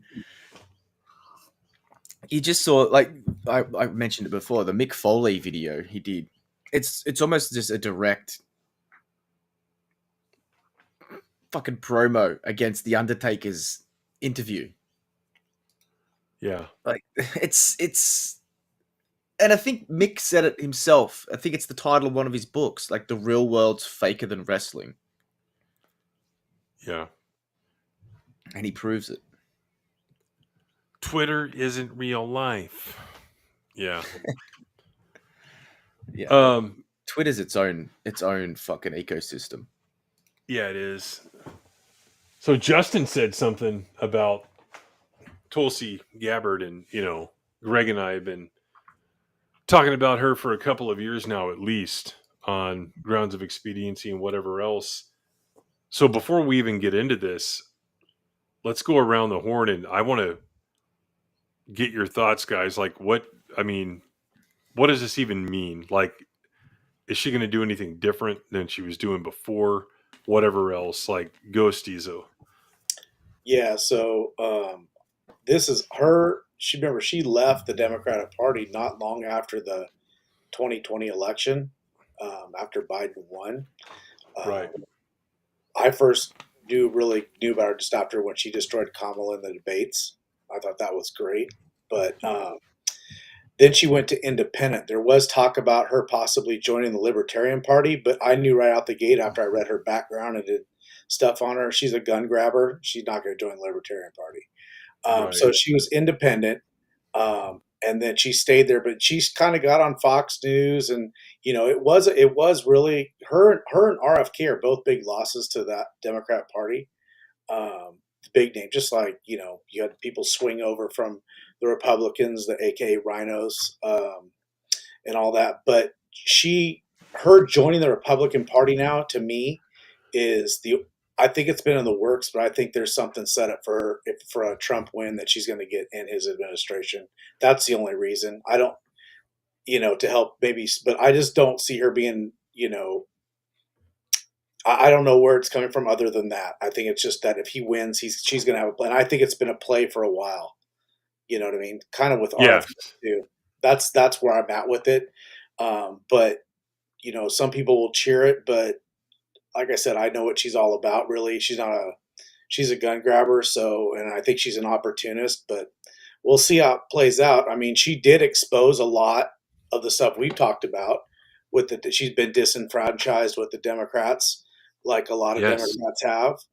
I think she comes from a time, or her idea. I mean, look, she comes from Hawaii. It's one of the most blue progressive states. So, for her to now jump over to the Republican Party, that's going to rub a lot of her former constituents, when she was a representative, the wrong way. So I think she's going to get a lot of flack back at home, but I think she did think long hard, but I think she's weighed that out already. And like I said, this isn't something that just all of a sudden happened. I think it's been planned out for quite some time. And, but she knows she does not belong to the Democrat Party. So I'll applaud her for that, but I don't think she's what you would think is a true Republican, at least not yet. Maybe she'll change. People have. Look at Ronald Reagan, but that was a different Democrat Party he came from when he went Republican too. It's way different. So I think she's probably more moderate, maybe. I know she doesn't like socialism, and she sees that's the way the party's going. So that might be part of her, switch. But we'll see. But I think honestly, right now, the whole switch to Republican is she's been promised a post in Trump's administration if he wins. Got it. Blake, do you know who Tulsi Gabbard is? I just searched her then. And, you Googled Tulsi Gabbard naked. No, but I did go to the Google images, and yes, 100% would. Because she looks like Rogue, right? Rogue? No, I wasn't. I was getting more like Psylocke or something than Rogue. Okay, there you go. But yeah, she looks. Saying, is she Hawaiian? Is she? Or is that I don't know if she's Hawaiian, like by race. She's a mix. I think she's also. She was a representative in Hawaii. Yeah, she's just. But I think she's also I think she's got the Kamala Indian background. I think that's where. Like she's got a mixed race going on. Mm-hmm. No, I have no idea who she is, but yes, 100% would. Greg, I know you have a lot to say on this. Here we go. From Hawaii, don't trust her. She's an opportunist and a grifter looking probably sell a book. Don't trust her. Was a Democrat. Don't trust her. Wouldn't vote for her.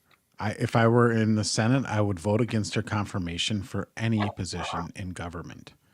I don't think she's qualified. I don't think, and I think this is about as politically significant as if like Sarah Palin turned Democrat.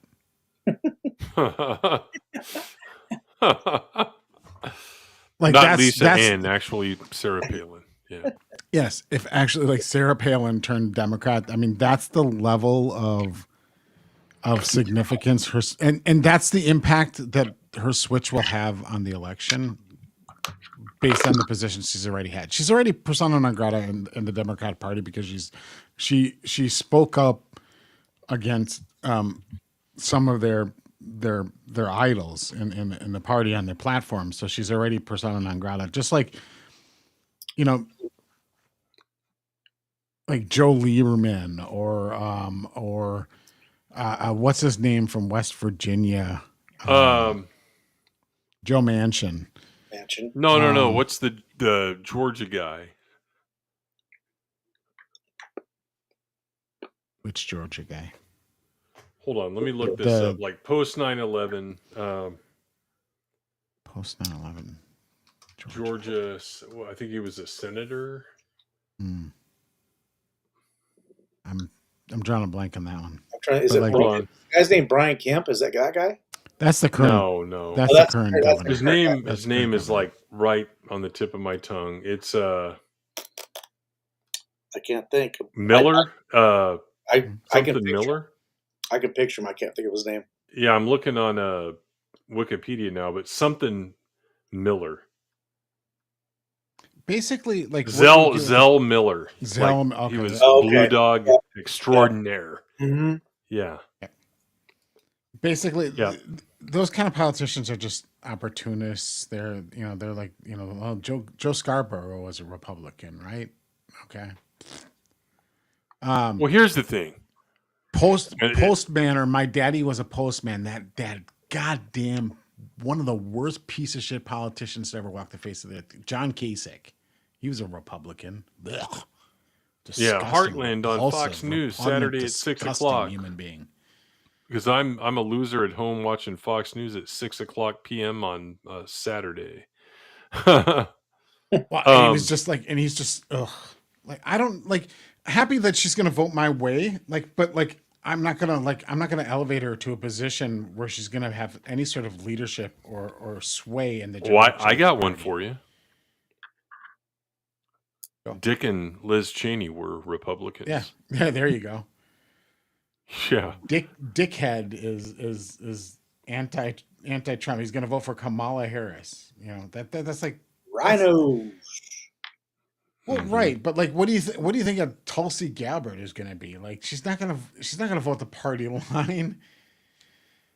I mean, like, well, here's she's what's just trying to be like I'm the reasonable centrist person because it's opportunistic for her career, and she could have a career in TV and punditry because she's a very attractive lady and she's fairly well spoken. Like, I don't dislike her personally. I just wouldn't trust her politics, and I don't think she should have any sway in the position or the platform or the movement of the party. Well, let me do a Lindsey Graham impression first. It's like, you can't see my face, but you got to do that droopy mouth like, come on, guys, we got to go over there to the Middle East and get into another war. We got to get into another war to protect America. We got to spend more money, guys. But here's the thing, like with party lines and stuff. I've told people this because it's 100% true for 20 years now. Like, my governor in my state, he's a pretty conservative Democrat. I'm going to vote for him. Oh, my rep. Oh, my state senator. Oh, my U.S. senator. Whatever it is. Never do it. And here's why. Because when it comes to voting confirmation of judges, statistics show that like 90 some odd percent of the time they vote along party lines, right? Oh, he's they're going to back anti-abortion. they're going to back the leadership of Exactly. their And caucus. appointing judges is so important. You guys have seen a lot of the just chaos that's happened in America over the last 30 years due to some of these appointees. So the fact that they do vote along party lines, like, oh man, this is a pretty conservative Democrat here. But at the same time, when you have someone that switches over, right, you really don't have a choice. You got to vote for them, but not in the primary. You don't. Would you vote for her in a primary?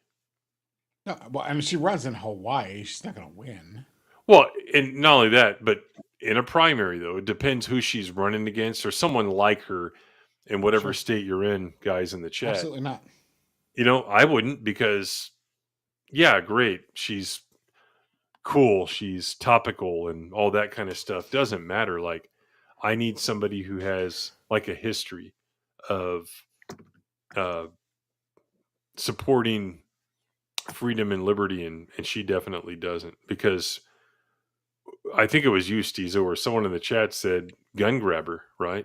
Yeah, it was me. Yeah, it was you. So, yeah, no way. And not only that, just to let you know, I already voted, by the way, because I'm mail voted, but our boy Steve Garvey, the Republican, how many times? He's at least 4. I found some ballots. Okay, yeah. Boy. Got to fight fire with I got 2 weeks left. I got 2 weeks. In fact, I just registered Blake here. He's a California. Well, I was going to say, Blake, what about you? How many times? Like, yeah, vote early, vote often. I told you guys last week to send me some down, and I'll start filling them out. Yes. But our, mausoleums anyway, are very Steve efficient Garvey. places to Steve find Garvey, votes. who is a Republican. He's going against shifty shithead in the Senate race, but he's a gun grabber too, and he's Republican. And he vocally said he's for an assault weapons ban. And anybody who's on that's willing to give anything, out there, where they're saying, oh, well, any sort of thing like that, it just rubs me the wrong way. And I'm like, nope, you're done. You're done. I'm not, like, you've seen some people before. Well, what do you think about this?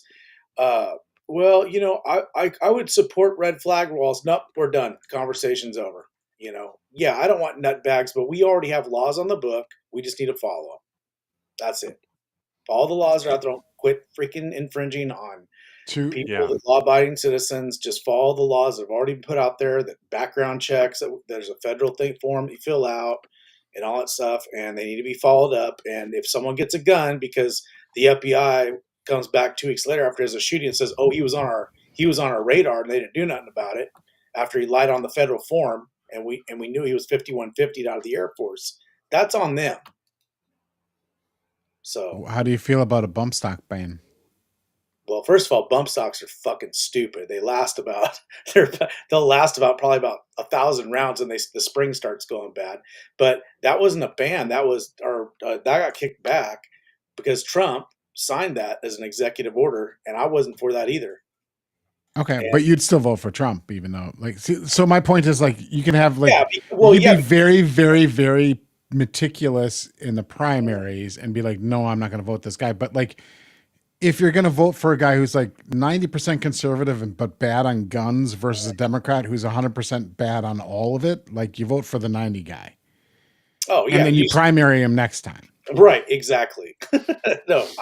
Yeah, absolutely. You're not going to, I mean, it's very seldom are you going to get the ideal candidate, especially now. Oh, I've never voted for a politician I 100% liked. Like, you know what I mean? Like, but I in fact, most of the time it's like 30% like I might be like a 40% fan of Trump, like, right, policy wise. Yeah, you got to, it is, that was something I know eventually that I was wanting to ask you guys is I know you guys have talked about it before and I've watched the streams, but the whole, the voting for lesser of two evils, at the end of the day, they're both evil. And I want to know, how do we break that wheel? How do we break that chain? Because you got two parties that essentially has basically been a uniparty now for 160 years. And that's where the problems we stand by where we're at now, because it's now just going, the ship needs to right itself. I have an answer to that, but I do too, but I don't think most people will like it. Yeah, it's not one that's going to be liked because it requires work. Right. And that is like, if you don't like the politics of your party, then get active in the politics of your party. Don't be one of these dipshits that are just going to complain about rhinos this and rhinos that, and like not vote in the primaries, not volunteer, not be a member of the party, be like registered independent and all that other jazz that makes you feel good about yourself. But like, if you want better candidates, you have to play an active role in choosing those candidates. You can't sit out those elections, and it matters very early in people's political careers, because very often these people don't come out of nowhere to run for higher office. They progress through the offices. So where you stop them is locally. Yeah. And you have to get involved. And sometimes you even have to spend money, and you have to spend time. And if you're not willing to do that, and you're just going to be like, you're just going to complain. I mean, it's kind of like the pop culture thing. It's just like, well, I'm going to keep going to movies, but I'm going to bitch about them. That's just great. You're a hashtag activist, but like, you're not accomplishing anything. Right. Yeah. You're just complaining for the sake of complaining. Good for you. I mean, you have legitimate gripes, but like, what are you doing? You're doing nothing. And the idea of like, you need to get money out of politics, like that's one, like, here's how that works. When anybody says like, we need to get money out of politics, the way it actually happens is we need to get money out of Republican politics so the Democrats can steamroll them. That's how that actually translates to, and that's what it translates to in practice. And one of the worst people to ever hold office in the history of the world, Jonathan McCain, was a big fan of that. His bill was one of the dumbest pieces of legislation ever passed by any country in the history of the world. And I have the real lovely honor of saying that the co-sponsor of that bill was a piece of shit from my state named Russ Feingold. The McCain-Feingold Campaign Reform Act, which I remember talking about that on my which blog. was mostly repealed by righteously repealed by the Citizens United decision. Because political campaign donations are free speech. Yeah. Oh, Jack of all casuals is here. Been a while. Hope you're doing well. Howdy. Yeah, Gabriel, Yeah, that's the other howdy. solution is like the other solution is to get money out of politics truly is to get politics out of Washington. Yeah, he's exactly right. It ain't a GOE stream without Greg shitting on McCain. But which That's McCain? true. That's the question. All of them. It's not like a Vince McMahon thing if it's Megan, right? The whole goddamn family. Good thing Blake was on mute because he probably just coughed up his drink when I said that.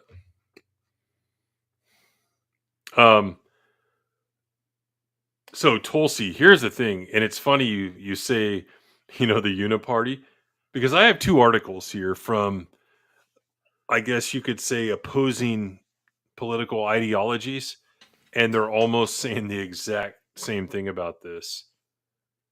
So here I've got Daily Beast. Isn't that a great website, guys? Oh yeah. You got Daily Beast. Almost as good as the Atlantic. Almost as good as what? The Atlantic. Yeah, no shit. Tulsi Gabbard surprises Trump with full MAGA conversion, blah, blah, blah. And they go through that cheesy dialogue. And then they just, start to dismantle her. And this is part of turning on the party and stuff, right? They have their operatives in the media, like, go after these people. Where do they get into this? Right here. By the time she left the Democratic Party, a move she announced in the first episode of her podcast, The Tulsi Gabbard Show, she cited a litany of MAGA epithets for progressives. I can no longer remain in today's Democratic Party. It's now under the complete control of an elitist cabal of warmongers driven by cowardly wokeness. In addition to adopting MAGA rhetoric bashing wokeness and palling around with election truthers, Gabbard sees eye to eye with Trump's isolationist foreign policy and, like the Republicans' nominee, she has a questionable record on Russian President Vladimir Putin having blessed the West for Russia's invasion of Ukraine. Gabbard, a National Guard veteran who served in Iraq and Kuwait, noted that a key motivator for her decision to join the GOP was Vice President Kamala Harris and the Democratic ticket's shameless embrace of former Republican Vice President Dick Cheney, a key figure in launching the Iraq War on the basis of faulty intelligence. So they go after her for that, right? Well, guess what? Let's switch over here. Well, can we go stop back? Sharing because I had to open this up in incognito mode. That whole assault on her history, it's kind of funny. It's like, so she served a lot more in the military than Tim Wall did, huh? Yeah, no kidding. So here we have, there are several articles out there at National Review, but here's one right here. Tulsi Gabbard joins the Republican Party, the party of common sense. Blah, blah, blah. Well, and it is on a number of issues, particularly the domestic, like transing issues and all that shit. I mean, it's just like... This isn't the one I want. Let me back up here. I think the one I want is... Here's a good one. I think this guy wrote 2 of them within a day.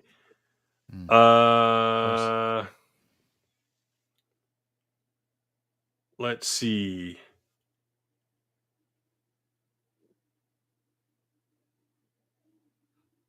She's no conservative. Yeah, we know that. Here it is. Following on the footsteps of Nancy Pelosi, Gabbard offered herself up as a propaganda coup for the aptly nicknamed Butcher of Damascus, Syrian President Bashar al-Assad, only to land a critique of her domestic political opponents. There, she lent legitimacy to a Ba'athist regime that was slaughtering its citizens wholesale, occasionally with chemical weapons, while propping up the nascent ISIS caliphate. Assad is not the enemy of the United States. This is quoting her, because Syria does not pose a direct threat to the United States. So it's pretty funny because you got the Daily Beast and National Review both warmongering in their critique of her, while we would critique her for the stuff we already have, right? Not really being pro-freedom and libertarian and stuff like that. But both of these publications are mad because she doesn't want to go blow people up in other countries. Thoughts, guys? Well, they're always going to take the side of whoever they're backing. Like if that, as soon as Trump fires a tomahawk at a terrorist thing, he's called a warmonger. But if somebody else does it, they're protecting the peace. Bingo. That first article, I like. There's something that stuck out to me, and that is like they claim like Trump is an isolationist. It'd be like, I think some diehard Trump fans think he's an isolationist, but his track record as president was absolutely not isolationist. He moved the embassy to Jerusalem. Like he engaged NATO to spend more of their GDP on their defense. Like he was brokering the Abraham Accords. His administration was in the Middle East. Like he went to North Korea. Yeah. The idea that he's like isolationist and not involved in the world. He wanted to renegotiate the Pacific Trade Agreements and the NAFTA, and like he was very engaged on the world stage. The problem was like the countries that he was engaging with didn't like the fact that he was driving kind of he was demanding stuff that they didn't want to give. Yeah, true. I mean, and if your foreign policy is like, well, they like us, it's like, well, if they like us because you're just doing whatever they want, that's not necessarily a great thing, right? But the idea that he's an isolationist, like, absolutely not. Because he puts America first. Right. Well, his entire first administration was not isolationist. I guess, like, I don't know what they think isolationist means, but like, he wasn't even a non-intervener. Like, he intervened. He just didn't do it necessarily with like going full scale war. But like, he took out that Iraqi general guy. Yeah. Or Iranian general who was in Iraq. Like, he cruise missiled his ass. Mm-hmm. Yeah. But this notion that, like, if you're opposed to any, like, a war, you must be opposed to any war. It's like, no. And that you certainly don't want to, you don't want your adversaries to believe that you are willing to sacrifice anything to avoid war, because that is a position of absolute and total weakness that is you this will get true? annihilated for. Bill Kristol registered as a Democrat? Billy Crystal? No, Bill Kristol. Oh, Bill Kristol. Yeah. From Weekly Standard and son of that Irving guy's been a Kristol. sniveling weasel piece of shit. Like, I never liked him, but like, God damn, he really. Yeah, when he used to be on the panel on a special report, right? Yeah, he was one of the worst members of the panel always. Just his attitude, his like, the way he just came off as just being this snooty, weaselly character. Like, ugh. Yeah. I like the kraut So we're hammer. not going to get City Slickers 3 then.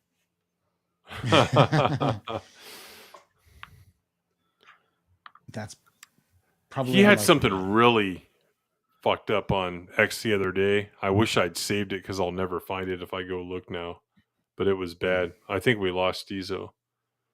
Yeah, he's full blown. Yeah, I mean, he's been full blown TDS for a long time, and part of his perception of TDS is that he's Billy Crystal is like a maximum interventionalist, like in on the foreign stage. Like, there's in a country that we shouldn't invade, according to Bill Crystal. I mean, I'm somewhere in the middle. I think we should absolutely invade Canada, but that's just me.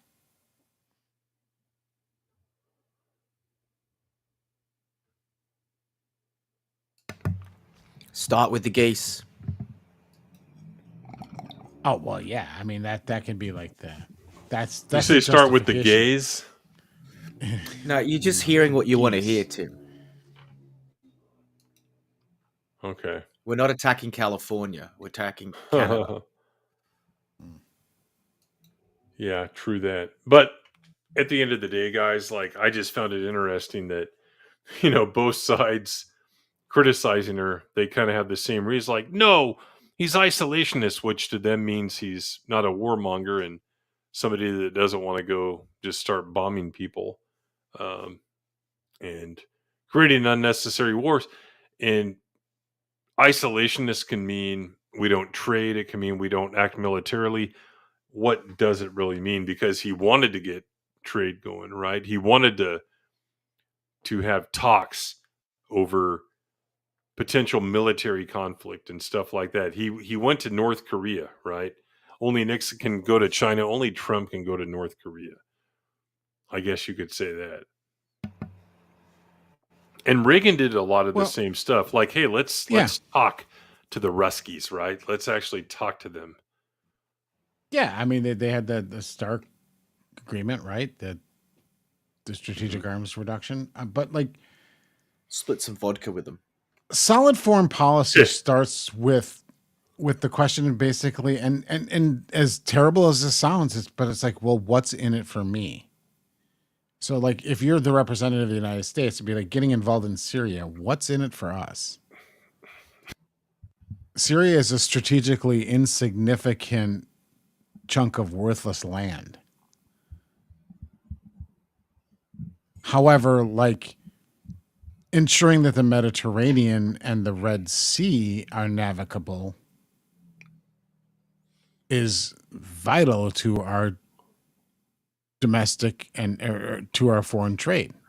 Yeah, it's kind of like the planet Nimbus 3 in Star Trek 5. Like the planet itself, pretty worthless, but the location, right, in the neutral zone, very important. There you go. I was going to say the exact same thing, Tim, but you beat me to it. Really? Yeah, I can Absolutely tell not. That was right there. But so there is a strategic well, what are we doing in Israel? What are we doing in the Middle East? Well, I mean, there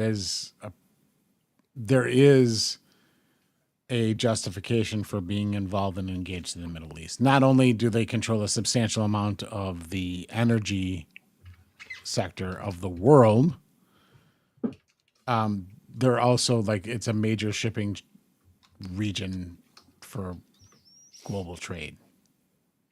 So kind Right, of strategically valuable area of the world to be involved in. Yeah, and the Ark's there, the Holy Grail. Exactly. Where else would Indiana Jones go? Yeah. And yeah. Also, an area of extreme religious and cultural significance to all the major religions of the world. Yeah, that's true. So there has to be that should be if I'm president, that's what I'm just how I'm is it strategically important to protect Ukraine? No, fuck you. Did you guys? And people would argue that well, no, you don't want Russia on the border with the other NATO countries. It'd be but you want to make Ukraine a NATO country that's on the border with Russia. So I don't understand your argument. Right.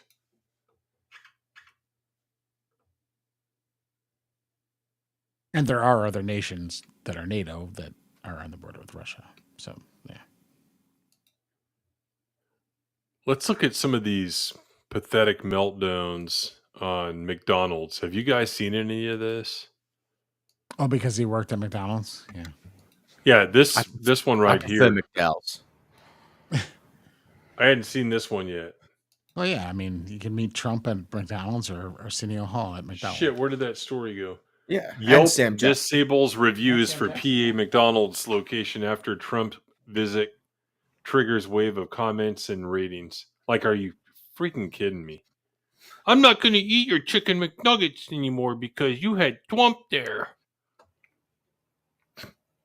Wow. What else have we got here? McDonald's is suffering after Trump's weird staged photo op visit. Keeps getting terrible news, including on its stock prices. This is the New Republic. Oh, what a great publication this is, where Mort Kondracki used to come from, I believe. Remember that douchebag, Craig? Let's see. What is happening with the stock? Down 19%. But don't forget, guys, they have a recall in how many states is it? 10? And at least they called that out in the article. It's not because of Trump, but it's a little... What? You got to take the Big Macs back or something? It's a little superstitious here that they're saying it this way, that, oh, look at this rash of bad luck they've had just because he... This reminds me of? This is the people on Twitter that are be based on the Friday box office numbers, they're showing the Disney previews. Stock. Yeah. Thursday previews. It had a bad opening day, and this is why Disney stock is down $10. Yeah, I'm sure that's it. Right. People's investment was purely based on what the next Toy Story movie was going to do at the box office. McDonald's was hitting a bit of a rough patch before this. I've been seeing articles over the last few months about how globally McDonald's is sort of really struggling, and sort of it's been shrinking a bit, and stores are closing and they're reevaluating how they're it's all probably tied into that, going all the way back to that Super Size Me documentary about how they've had to change their business practices and everything. But McDonald's hasn't been doing that great globally lately. So if anything, this was the most positive publicity they've had in a long time. Yeah, look at this headline from MSNBC. Trump's McDonald's photo op was as condescending as it was ironic. The former president's long record of opposing labor protections and stiffing working class contractors made his play acting as a low wage worker seem even sillier. Yeah, let's put in labor protections for, teenage summer jobs. That's a entry great level idea. positions in the hospitality industry. He did sound like a fucking food idiot with service some of the things he engineer. was That's saying. what I do for a living. He I did like sound how like it did sound stupid with some of the things he was saying. Like, I like this job. I'll come back and I'll do this again one day. No, you're not. You would never go anywhere near something like this if you if you didn't have to. Well, right. That's I mean, but that's the whole thing about like Michael Keaton before. It's like publicity stunts. That's what they're there for. Like, it's if you buy into it too much, you look as stupid as the people. yeah, doing it's a photo op, but like the entire campaign kissing is babies. a photo op. Yeah. Yeah, it's all a publicity stunt. Like the whole Like thing, the whole popularity contest. Everything is orchestrated to make you look good as a candidate. Like this is like oh, Trump's stooping really low. He's like, okay, this is a photo op. Then MSNBC do wall hunting. Yeah. Yeah. Oh, what a or any Oh, Democrat. Like, I mean, he looks silly and awkward doing it because obviously it's something that he doesn't do very frequently. But like, Trump wasn't like, oh yeah, but Trump has been ridiculed in his previous administration for like liking McDonald's too much. Like, remember, like he had, I know, some basketball team or something was coming to the White House, and like the White House didn't put on this spread of fancy food. He went to like, he had a McDonald's deliver like fucking 800 hamburgers and shit, and they're like, and he was so proud of it. Like Trump was proud of it. Like, yeah, this is good food. Like he's had a thing with McDonald's forever, and the whole point of him working at McDonald's was basically because Kamala claimed that she did at some point in her youth. Like, for the first time, she's made that claim recently. She's run for office before. It's never come up, but like, she's running for president now. She's like, yeah, I worked at a McDonald's. Like, I'm one of yous guys. See, the thing is, Kamala Harris tries to pass herself off as be like, I'm just so middle class and folksy, and it's like, you were raised by two fucking California professors. You grew up in Montreal, you cunt. Yeah. Like, I don't know if it gets less American than that.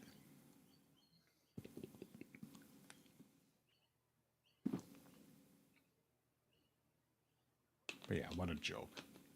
Yeah, definitely. What else have we got The here? reason they're mad about it is because it was effective. Yeah. Trump came off as pretty likable. Yeah. It's the same as the Undertaker. They thought he was just going to be completely helpless and awkward, and he was just like, he kind of owned it and was fine. It's like he the guy was a reality TV star. Like, he knows how to work a camera and work an audience. Like, quit underestimating him. Oh, look at this one. This is kind of like mass targeting. McDonald's didn't give Trump permission to serve fries. It didn't need to. I knew this is where they were going. Look where they're going with it. It's a franchise that did it. Oh yeah, the McDonald's Corporation is going to disavow because they don't want to. Yeah, they don't want the negativity associated with it. They'll take the positivity from the Trump supporters, but McDonald's, of course, wants to try and have it both ways, which is understandable. Democrats buy cheeseburgers too.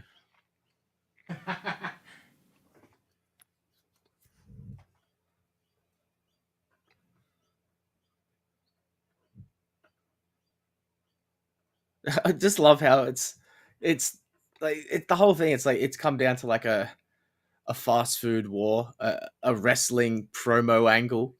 That's what this election's Yeah. coming down And don't to. forget, like, you know, he had that entire WrestleMania angle with Vince McMahon himself. That's what I didn't understand. Like he was saying how he asked Undertaker how hard the rings were in WWE. I'm like, you had a fucking whole match. You had like whole angle with Vince McMahon. You don't know how hard the ring is. Yeah, maybe it's a special Right. ring. Trump never bumps. Trump, no bump. Trump. I'm back. Izzo's back. Yeah, technical difficulties. Maybe I need a new computer. Maybe I need a used MacBook like somebody. I need an organic computer that, you know, can process stuff at the speed of infinity. Because I'll tell you what, man, this thing is getting, I think it's 4 years old in a few months here. Kept it in pretty good shape, but it's probably time to move on. So, Prime Video's The Boys mocks Trump's McDonald's stint with Homelander. Yeah, I saw that. I saw that photo. It's stupid.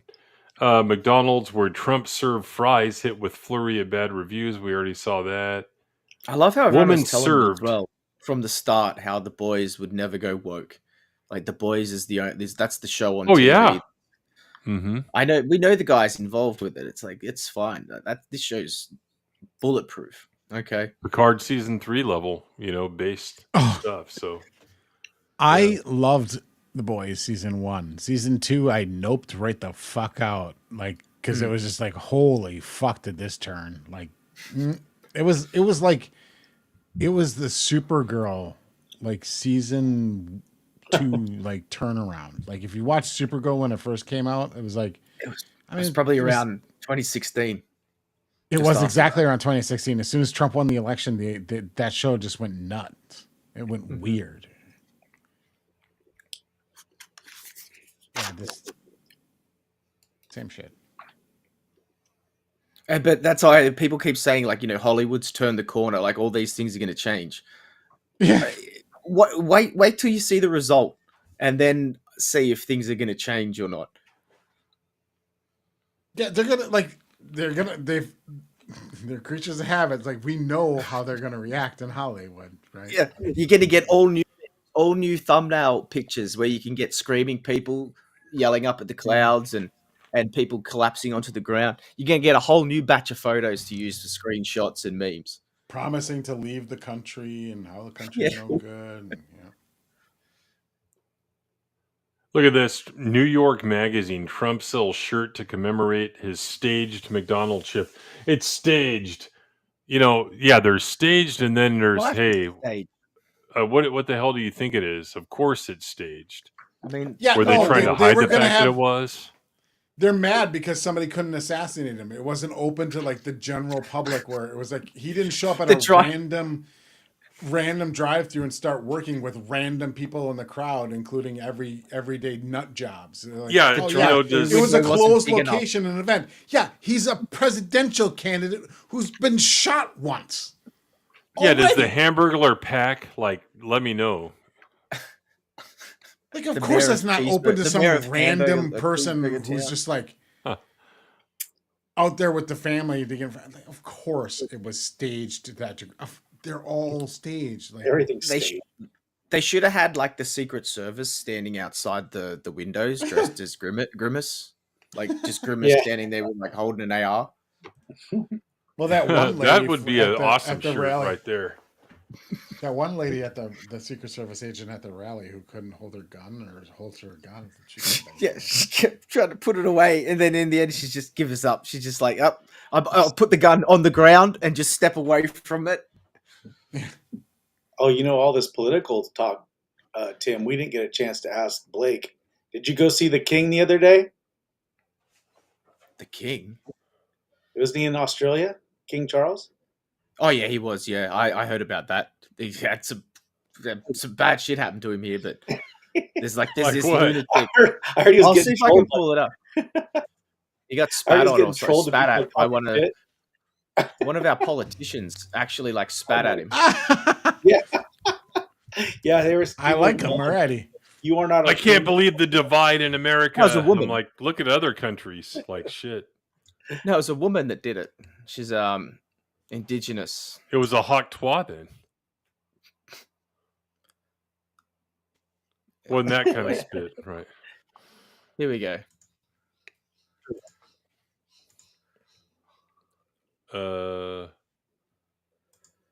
Yeah, I'll bring it up. Where is it? I don't see it. You got it? Yeah.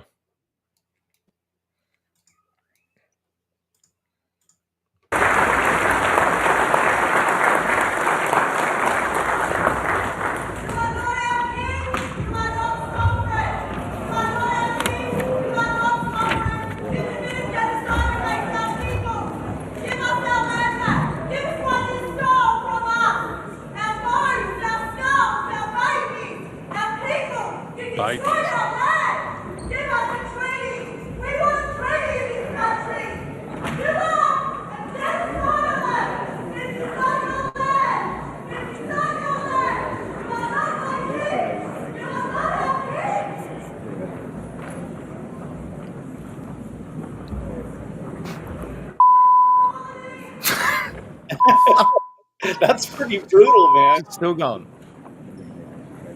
Their Majesties will now make their way through the hall. Thank you very much. That's all for that.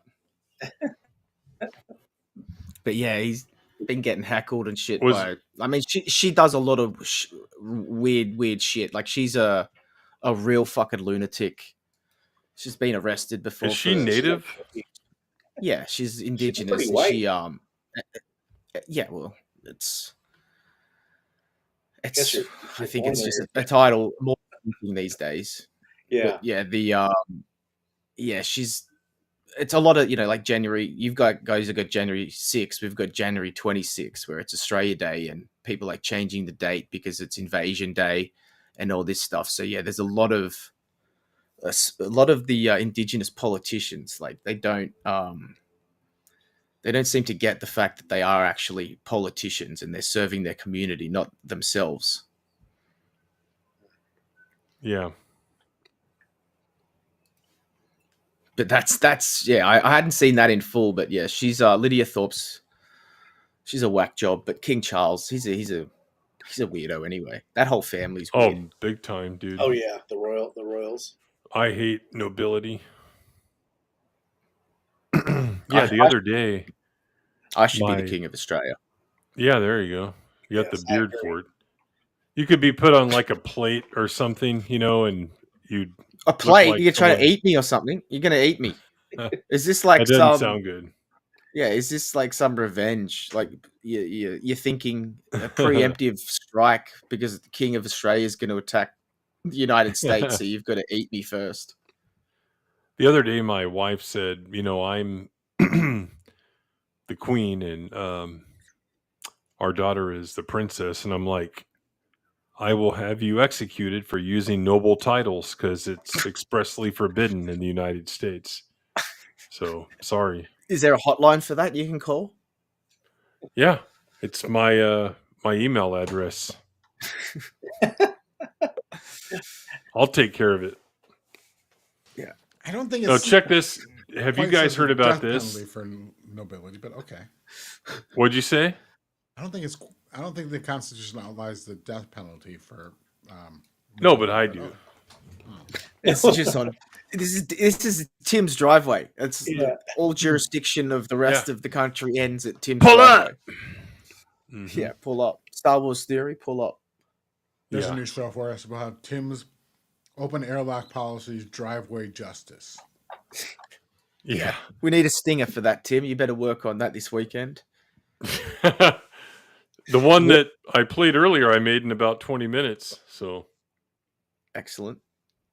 I mean, it's pretty good for 20 minutes, right? I say that all the time. 2 minutes, not 20. Oh, mate, give me some break.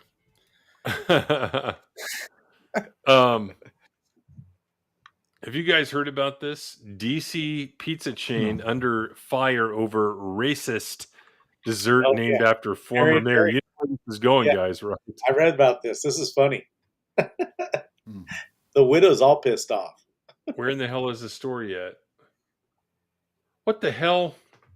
I read it last night. Here, let me go to an incognito tab. That's one you use for porn. Let's see.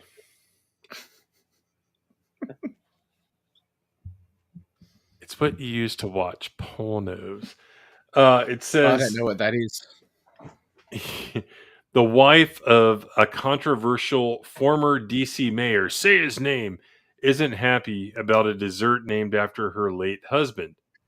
Cora Masters Berry called the newly launched Marion Berry Knots at restaurant chain and pizza racist and disrespectful. I guess the name of the chain is And Pizza. Bump up the party with our all-new Marion Berry Knots. Want to know what you're getting into? The chain and pizza said in a press release of the limited time item, these delicious doughy knots are stuffed with berries, drizzled with creamy vanilla icing, and topped with powdered sugar. That's horrible. So great. So this is great having Blake on here because he's like, I totally don't get these references. So this DC mayor was known he was to framed. partake of powdered cocaine. What did he say? It was he was he wasn't enticed. What's the term? Entrapped. Entrapped. Yeah. Yes. He didn't inhale. He just smelt it. It was a setup. Yeah. Mm-hmm. And then a little more powdered sugar. Enough powder for you and a few friends. It's criminal how good these are. Oh, wow. Geez. How is that racist, by the way? Let's keep going. Barry, who died in 2014, was elected DC mayor in 1978 and served 3 consecutive terms. He was reelected in 1994 after he served time for possession of crack cocaine, garnering national attention. For a good time. Jump back. You got to get reelected. Yeah. Yeah, they elected. Yeah, that's why the DC really should never have its own state for a lot of reasons. But that's a good one. Look at this. It's meteor advocate Timon, just in time for expanded Bootyverse later. For a good time, going to run for governor of Minnesota. Oh yeah. For a good time, it's the powder that's the ultimate headline grabber. The Marion Berry Knots have enough powdered sugar that will have customers bumping elbows to order and even force the DEA to look twice, and Pizza announced in a press release.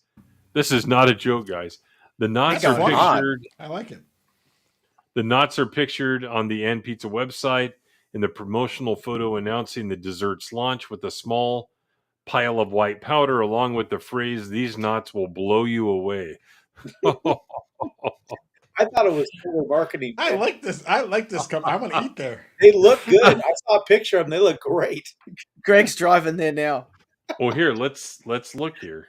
Right click, should be a open picture. a new tab. Let's see.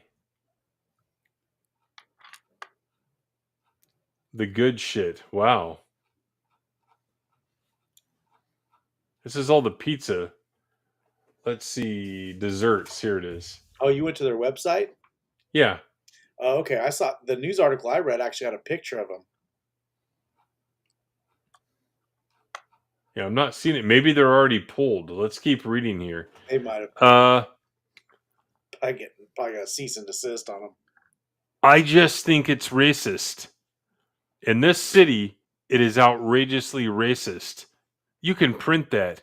It's racist and disrespectful, Cora Masters Berry's wife told DC News Now.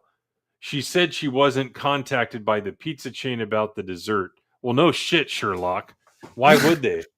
They're about to clown on your piece of shit late husband. Why would they Hey, Ms. Masters Berry, we're gonna totally dunk on your late husband. Is that okay? We know you're his widow and everything, but he did time for coke, and we're gonna dunk on him. I mean, why would she expect that conversation to even happen? Does she think it's some kind of licensing issue? Can you license out your criminal history, for marketing purposes? I own the trademark on bump. Kind of like the Trump mugshot, Right. Tim, I just direct message you on Twitter a picture of the knots so you can pull them up. I think she's right. Oh my gosh. Though I mean, she has a point in that in DC, that is the definition of racist. Something you don't like. Yeah, that's. I don't think it's. If it's something you don't like, then it's racist, and she Yeah. doesn't like it. Therefore, it's racist. So I mean, she is being accurate and to the locality. No, but then you've got a second that you got to follow up and really drive that point home by just saying it just is. That's the second one. They changed the Because name if of you it don't too, do like- that, Well, no. then anything can be debated. But if you say it just is, then what? I can't argue no. that. Blake, the next level is just like it's racist. It's racist, and if you can't see it, it's because you're racist. Yeah. What they should do is, like, instead of giving you a fork or a spoon, give you like a plastic razor blade or something Or a like straw. that, and a straw. Yeah. And a credit card. No, I got this. Yeah, a straw, but like with Yeah, a the dollar bill motif built into it or something like that. Look at I don't how understand much any of powder these sugar you get. references. Yeah, that's what they look I like. don't I mean, they look pretty tasty. Yeah. You can see the berries. Blackberries. Well, I think they're Marion berries, Oh, okay. literally. Yeah. But let's keep. Well, hold on. Which one is the incognito? It ain't that one. Damn it.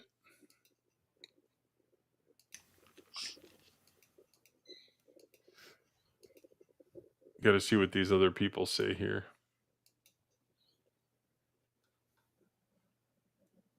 Hold on. Did it kick me out of both of them?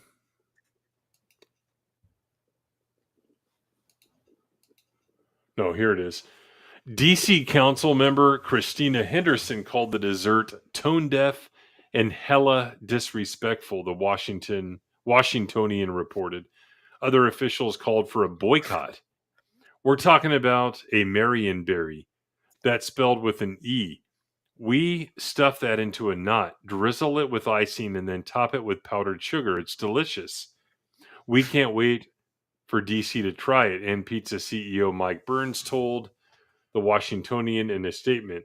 And pizza brands itself as an anti-establishment establishment. Earlier this year, when Burns took over the company's leadership role, he said he planned to return the brand to its punk roots.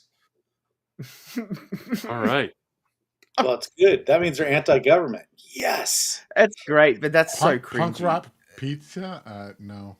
Hey, if you go to That's so- DC, do you that's think so they're s- like Corporate strategies like that, they're so fucking cringe. Yeah. It's like there's these ads going around. It's like corporate people like calling each other rock stars and stuff, and then there's like actual rock stars. They correct them. It's so cringe, both of it. if you go to DC, do you think there are any restaurants, dessert places, whatever, that have themes around Clarence Thomas? It's possible, right? Because they have like the biggest heart on for him. Is that racist? Hey, black Yep, guy. I'm gonna go there and get me an Uncle Tom burger. Yeah. Yeah, Yo, it's like a breakfast place, and they have like Uncle Tom's cabin maple syrup or something like that. Do they serve it to you on the porch?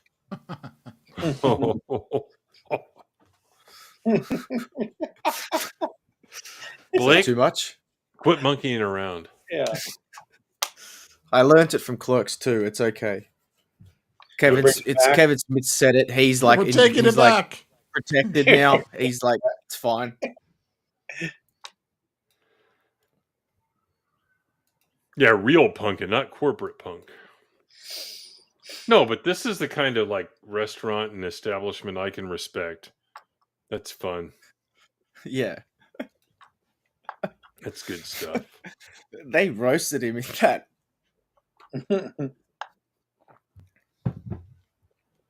All right. I want to see what their next dessert is. Who they go after next. Yeah, good point too there. So guys, it's that time of the night where we're gonna space someone, each of us. So I don't know why it's maximized on me. I'm not gonna go first. Let's go around here. All these stories and beyond, Stizo, who gets spaced from your standpoint this week?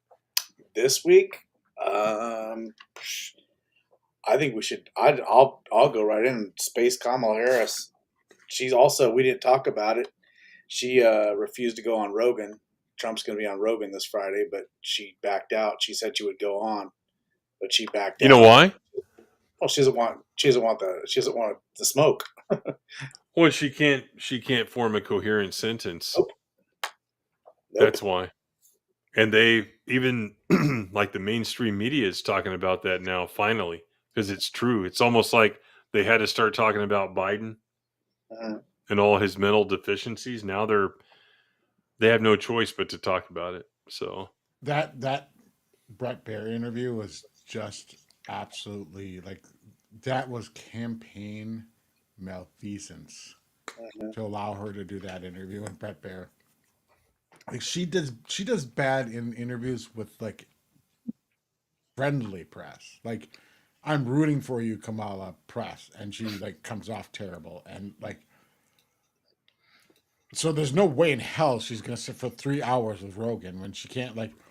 They literally had to like yeet her out of the interview, her staff, before it was even done with Brett Baier after like 20 minutes or whatever. Like, right. Holy man. Imagine it. 3 hours on Rogan. Oh man. No, he does the pre before, so it's like a bit of a chat before, and then they usually get stoned before he does the podcast. So yeah. Yeah, that.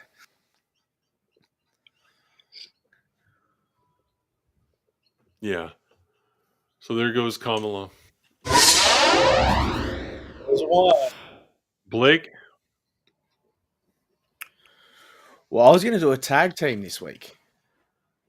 I thought it's in the theme of wrestling, and I'll put I don't think they ever tag together, but we'll put Dave Bautista and Mick Foley into the airlock. Good one. I like Mick Foley as a person and like as a wrestler. Dave Bautista, complete opposite. Zero talent as an actor, zero talent as a wrestler, and now looks like a depressed lesbian. And yeah. I'd say out of prison, both of them. Yeah, I'd say to both of them, it's kind of like Pablo Hidalgo, like feelings are, emotions, feelings are for sharing. Your politics are for sharing. So those two, in and away.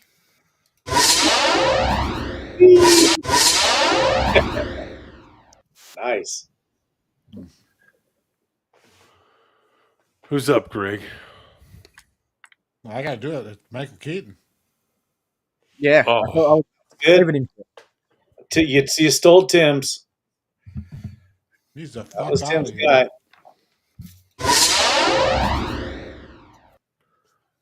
It was I think I'm gonna I go was with the one that posted in our DM group that fucking video in the first place. Yeah, we trusted him last week. We did so much to promote him, and now he betrayed us. What a betrayal. Awful. I think I'm going to go with Jeffrey Goldberg. Now I know how Ethan feels. Here's the thing. I hate Jeffrey Goldberg as much as Bret Hart hates Goldberg. Let me just put it that way. Sorry, Tim. Say it properly. As much as Bret Hart hates Bill Goldberg. Bill Goldberg. Bill Goldberg. So here's the thing with Bret Hart. The older he gets and the older I get, like the more I like him because he's just like bitter and an asshole, and he just says what's on his mind. Like he was on a Yeah. live stream a few days ago. Did you see that? No, I've seen some And he's clips. like, he's reading. He's like, "What do you think about Hulk Hogan?" Here, let me do the accent. What do you think about Hulk Hogan? I think he's a fraud and a liar and a phony. Uh, uh, yeah, I'm gonna read the next question here. Like,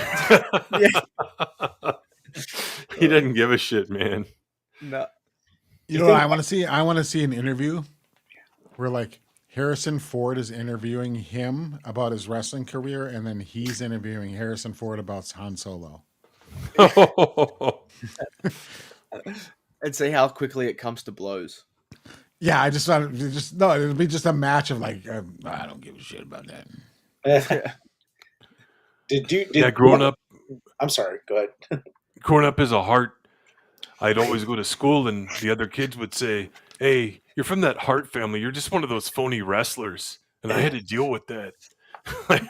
Like I could watch them all day just talk. It's hilarious. What were you gonna say, Stezo? I was going to say, do you think that Michael Keaton, his deal was maybe his application video for White Dudes for Harris? You think he was trying to join, or is he already in it? I don't remember him being in the video. We'll have to ask Mark Hamill. Isn't he the president? Oh, Mark Hamill, he could have got fucking spaced as well this week. Yeah, I thought of him too. Well, that's saving that for Friday night. So I thought so, yeah. But that's so Yeah. pathetic what he's been spouting. I mean, Yeah, even he's if it's getting worse true, every day, it's yeah. like it's have some tact. we got to talk about Star Wars theory threatening Justin as well. That'll be good. Obama, yeah, always Space Obama. Ask Clown goes out and asks why we're so divided. Dude, he was like the most divisive president we've had in history. I mean, that's what he was. As soon as he got in there, let's start talking all this shit, and oh, what a horrible piece of crap he was. He is. Went around the world and apologized to the rest of the world about America, and then for us being so bad, and gave everybody money, Iran money. So Bowing and yeah. Yep. The airlock strike back. Yep. Did I already hit the button on mine? Yeah. Okay.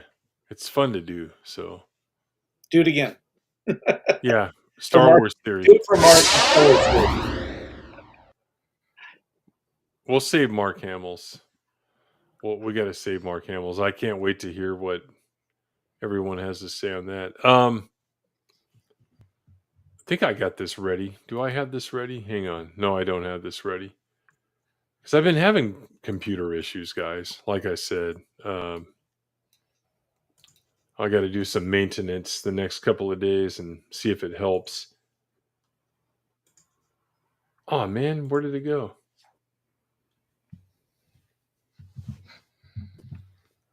Is this the one? Too disorganized.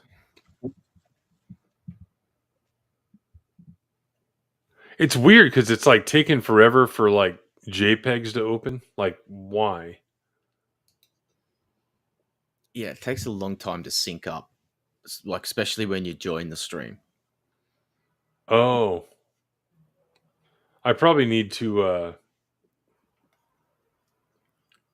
optimize these folders as well. There's a lot of pictures in them. Yeah, I bet. A lot of research for expanded Bootyverse. Yeah. It should just be its own weekly show. It really should. I'm trying to find the one I was going to use. Because we got Timon in the chat, right? Like impressing Timon is like, and we've been gaining points the last few weeks. Like it started off at like a 5.5, so we've steadily been climbing. You know what his tastes are.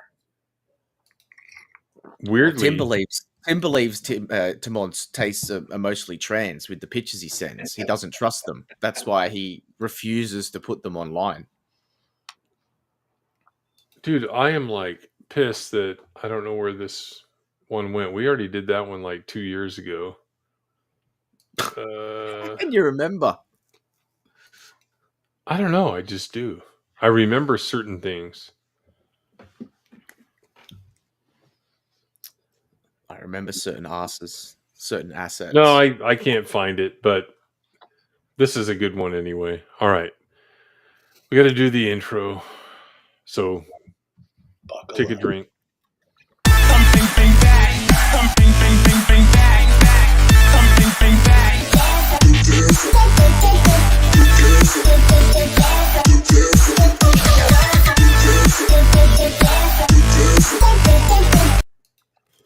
All right. So, this is on grounds of expediency. It's like hot conservative chicks, like usually with guns, right? Are you still there? He is there. He's here to pass judgment. Here we go.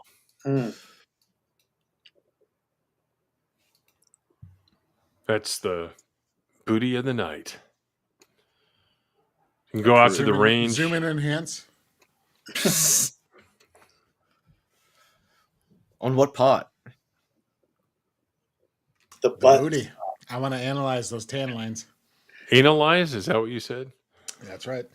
There you go. Is that a good bump, stuff? Is that a bump stock, Greg? I'll bump it. Finger on the trigger. Yeah. Might be. Yep. There's Jack with the custom emojis there. You found somebody to space again. What are you talking about? You talking about us? Timon's like deliberating, Yeah. He's got to put all the calculations into all the fields that he judges, and then he comes back with a final result. It's like AI. This is what AI should be used for. He said solid 8 booty. All right. It's another improvement, I think. I think last time it was like 7 something. So yeah, because something was wrong. Remember, there was one thing that subtracted points or whatever. I like how the chat always drops here. It's probably because, it's time to go get some tissue or something. Yeah. Their hands are underneath the desk. That's why. Tim, have more faith. Have more faith in your viewers. They are simply analyzing the scene, making sure that, that gun was accurate, that, there was nothing untoward going on. Because, people report channels like this all the time, and they just want to make sure. Yeah, they just want to make sure everything was lore accurate. Lore accurate, canon approved. Mm-hmm. Yeah, no tracking fobs. Yeah. But 2 hours and 45 minutes, guys. Got to wake up early and try and go into work early. So we still have one more segment. Boo. What is it? Alternative Factory. True. Who are we going to pick to promote this week that will let us down next week? I don't have the intro. Can I recommend the Guardians of the Galaxy movies with Dave Bautista? There you go. No, with let's recommend earlier. No, it's got what's his name? Chris Pratt. Yeah, Chris Pratt, total 100% conservative, right? Oh yeah. Mm-hmm. Because I've got what have you got, Blake? What have you got? I've got one chomping at the bit to show us. Yeah. Well, just if you want a movie, Charlie Wilson's War. Like we're kind of talking a bit about it before, like the withdrawal from Afghanistan. Like you could go back and look at like I guess like the building blocks and the start of the original Afghanistan stuff with Russia and Charlie Wilson and getting that sort of started. That's a decent one. But otherwise, there's a documentary, kind of. I guess it's like an audio thing. It's about 2 guys who live together, and it's wait till you hear this clip. This is just a short audio clip from it. Someone made a little puppet show. They're popular lately, the puppet shows I've seen on the internet. There's been some good ones. You want lately, me to share really. yeah, some really accurate ones. But this one is old school, and if you've ever heard of it, there's a docu movie, I guess, about it called it's called Shut Up Little Man. But this is one of the clips, and it's about two roommates, I guess you'd call them. Maybe long-time bachelors. I don't know what the term is, but this is the example of it.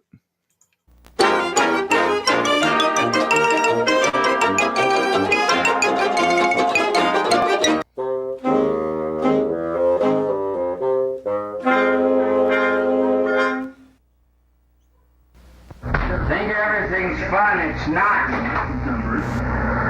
And I want you to quit stealing my vodka.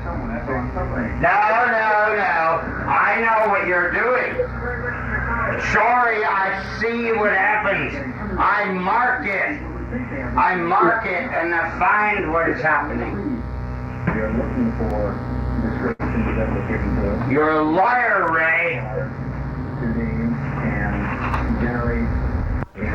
You are a rotten little liar, man. Lady. Pardon me, lady. What the Is that Bert and Ernie if they came out now? Possibly. I don't think I could be less interested in anything than what it was just shown. It's this bizarre fucking thing. It's bizarre, yes. Oh yeah. It's these you got roommates who recorded these other guys who live near them who were just constantly arguing. Yeah, like Sol put the thing in the chat. You can find heaps of clips about it on YouTube. It's one of the funniest things ever. It's a great rabbit hole to go down. And it's these two guys. I want YouTube to recommend one of the videos so I can like click to not recommend any of these. Yeah. That's how much I hated that clip. You can just add it to your algorithm for anything Rhino likes. You automatically do not recommend. Yeah, that one's in it. Maybe it's like I'm no longer going to watch anything an Australian recommends. It's not like an entertain. It's like a top tier movie. It's very bizarre. It's a weird thing. It's two guys who recorded their neighbors who were constantly arguing and yelling at each other. And then this other guy made puppet shows and stuff like heaps. It's like this whole like online tale. Like people have been making animated shorts about it, puppet shows about it, reenacting the things that these people used to yell at each other. Yeah, and that's what reminded me. I've been watching those puppet shows lately, and it's reminded me of these puppet shows that they used to do for this movie, and it just flooded back all these memories. But yeah, it's fucking bizarre. And the two guys, like, he'd just constantly yell at him, "Shut up, little man," and they would have the biggest like fist fights in their apartment. And like these other guys were just recording the audio of this whole thing happening. The guys in the apartment had no idea they were being recorded till years later. They found out they were like this online phenomena, and then they like slowly like they were starting to get bitter about it, like they wanted money and shit, and how like they'd be like, "How do you guys know about us?" And like the tapes just got out to these like radio stations and comedians and stuff. It's if you want an internet rabbit hole, it's one to go down. Yeah, no, pass, hard pass. No. I recommend Ken Burns Baseball. It's 24 hours long. You can buy it on DVD, and it's great. It starts out like before baseball was even a thing, like Rounders in Ireland. How do you start without a baseball documentary before baseball even begins? What were they just? Is it like one of those things that like killing grass? Like, it poses the question to the audience, like if you could go back in time and kill baseball before it grows up, would you do it? And the answer is yes. Yes, I would. No. You would not. So that's what I recommend. What have you guys got, Steezo or Greg? I'm actually going through doing a like Sylvester Stallone kick right now as old stuff. So I just finished rewatching Cobra the other night. Hadn't seen that in years. And the new one I'm going to watch after this stream actually is I'm going to watch another one I haven't seen in years. So I'm going to watch Tango and Cash. I was going to say those are both around the same time, and they're both excellent movies. And I haven't seen them, God, probably over 20 years. And Cobra was awesome again. And I'm going to go back and just kind of go through that because I watched Rocky and Rambo movies so many times I forgot about the other flicks that he was in that were actually pretty good as well. I would Nice. my go-tos for Sylvester, well, of course, Rocky, but like Sylvester Stallone would be Tango and Cash, and then Demolition Man. Demolition Man's good. That's really good, actually. I never Demolition Man is just funny and fun. Yeah, it's good. No, top. I can't get past my all-time favorite Sly movie is Stop or My Mom Will Shoot. Oh. with the Golden Girl. Yeah, still getting. Mom, yeah, still getting. Yeah. Well, I'm gonna choose mine that is inspired by Blake's, but's good. Okay. And it's a TV show based on a movie. It's based on a play. The Odd Couple TV show. So if you're familiar with the movie, it had Jack Lemmon and Walter Matthau, and of course they did. After Grumpy Old Men was successful, they came back and did like a sequel to Odd Couple. The Odd Couple, the original movie, is fantastic. Funny, witty, sharp comedy there, and just like Walter Matthau's great in it, and of course like Jack Lemmon is just like so neurotic and kind of bizarre and annoying. It just really works. And the TV show, of course, didn't have Lemmon and Matthau in it. They had two, and I don't remember the names of the actors, but the TV show is actually pretty good as well. I mean, you could always catch the TV show on cable when Grumpy Old Men and The Odd Couple 1 was kind of rediscovered, because it was all the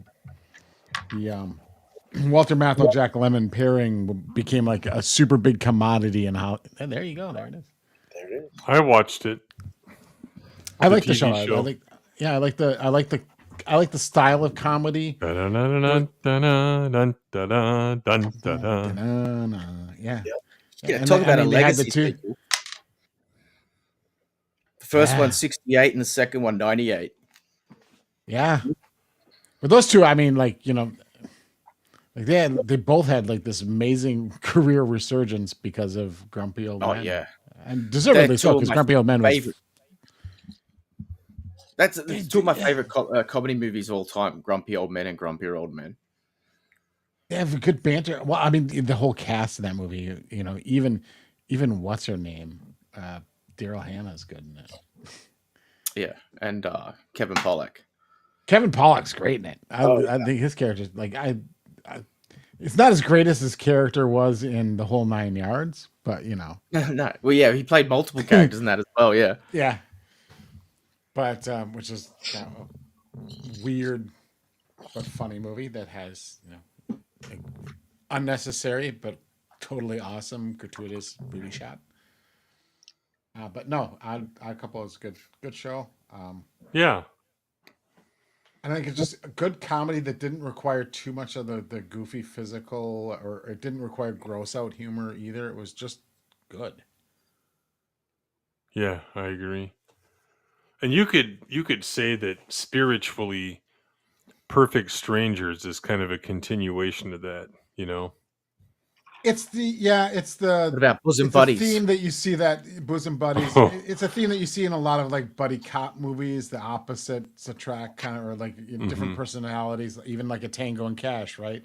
Yeah. Or Sylvester Stallone's character is this kind of like straight shooter, proper, and what's his name's character is more of a loose cannon. Loose cannon. Kurt Russell, do what needs to be done. Kind of plays around around the edges of legality a bit. Like Lethal Weapon, same thing. Yeah. There you go, Danny Glover. Yeah, but I mean it's kind of a perfect formula for comedies. It works, provided that you cast it well. And Walter Matthau and Jack Lemmon were a great cast, and the two gentlemen that were in the TV show were also well cast. They played the roles pretty well. Right. Yeah, good Submaster 76. And then Jack asks, episode 2. Yeah, we watched episode 2 nights ago. It was shorter than episode 1. That was a pretty good episode. But episode 1 was good. 2. I think you're going to watch episode 2 in like another 20 years. Yeah. Just space them Hey, out. we're Just trying to space make them it all last, out. okay? We're trying to make it last. But episode 1 was good because it had the guy from Friends, and he was a complete asshole, and then he winds up getting Yeah. like promoted to be teacher, at this other base, and he's like, I'm losing easy company. So that was a great way to end the episode. Yeah, so far, pretty damn good show. I need to rewatch that series. It's been a long time, but Great series. I watch it periodically, like every other year. That was one that's like it's hard not to binge and watch a lot of episodes like in a row, but like obviously Tim's just so important. I even Too watched busy to be able to do that. so that's like a 3-part. It's like the 3-part because they did the Pacific a few years later, and then I just watched Masters of the Air, which was their one on Apple TV or whatever did, but it's the same thing. That was actually pretty good too. I haven't seen that one. Yeah, it's about the B-17 pilots and stuff. And Europe just got shot to shreds. Wow. Really good. Definitely worth watching. But yeah, they're all good series. But Band of Brothers still my favorite, I think. Well, it's because you follow this group kind of through the entire campaign of the war. Yeah, I mean, you're just like all the way through the end, and you're following this. I read the small book too. Group of characters, and yeah. Looks fabulous. Well produced, well made television. That series. So all right, guys. Thanks for being here as always. I'll be back Friday night with the spacing, and then Wednesday night we'll be back with more Grounds of Expediency, and we'll only be Another about week 5 closer. days out from the election at that point. 5 days out. So are we gonna do an election night stream? Stream I don't know, straight for 5 days until the election results for Arizona come Oh in. no, we just got to come on about 4 a.m. when they announce the ballots when everything switches. Yeah, we need to watch. For Everything will It'll be switch. like Mandalorian watch party. Yeah. I'll drive down to Milwaukee. I'll report live from Milwaukee where we'll see. Greg's there with the Spike in microphone Wisconsin. out the front. Yep. Well, you're going to I'll think be I'm like lying, videotaping suspicious Just bring people in going ballots in and out of right the. now. I'll keep the 8 hours coverage after- going overnight.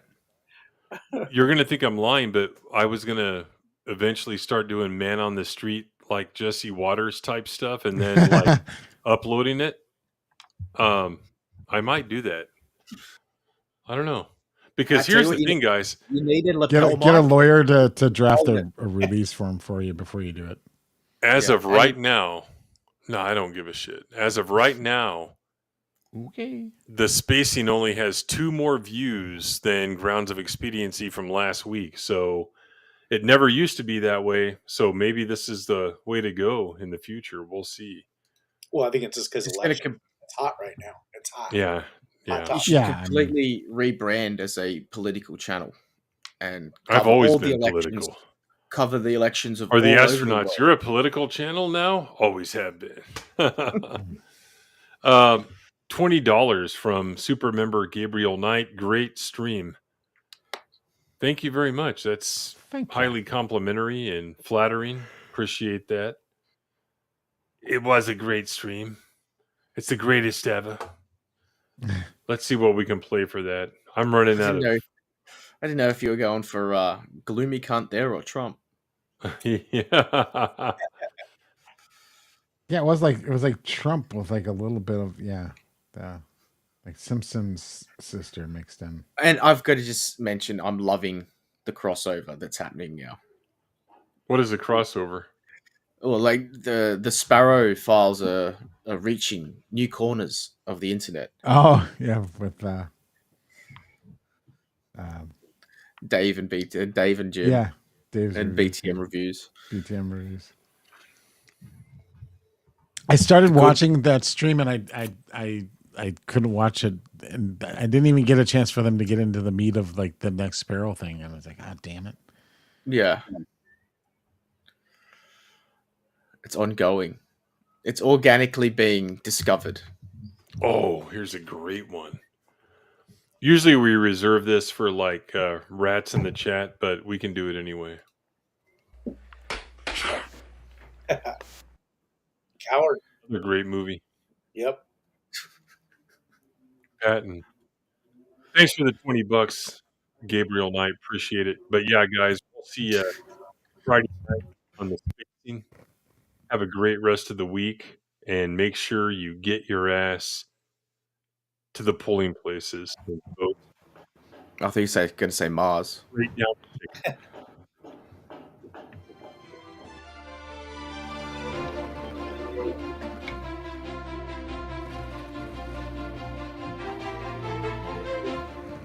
Is that legal? I will make it legal. Where do you get this bureaucratic bull? You have all the character references of a politician. Intelligence has nothing to do with politics. This president is not above the law. If the dirty air don't get you, the politicians will. The last remnants of the old republic have been swept away. These orders have forced us to declare independence.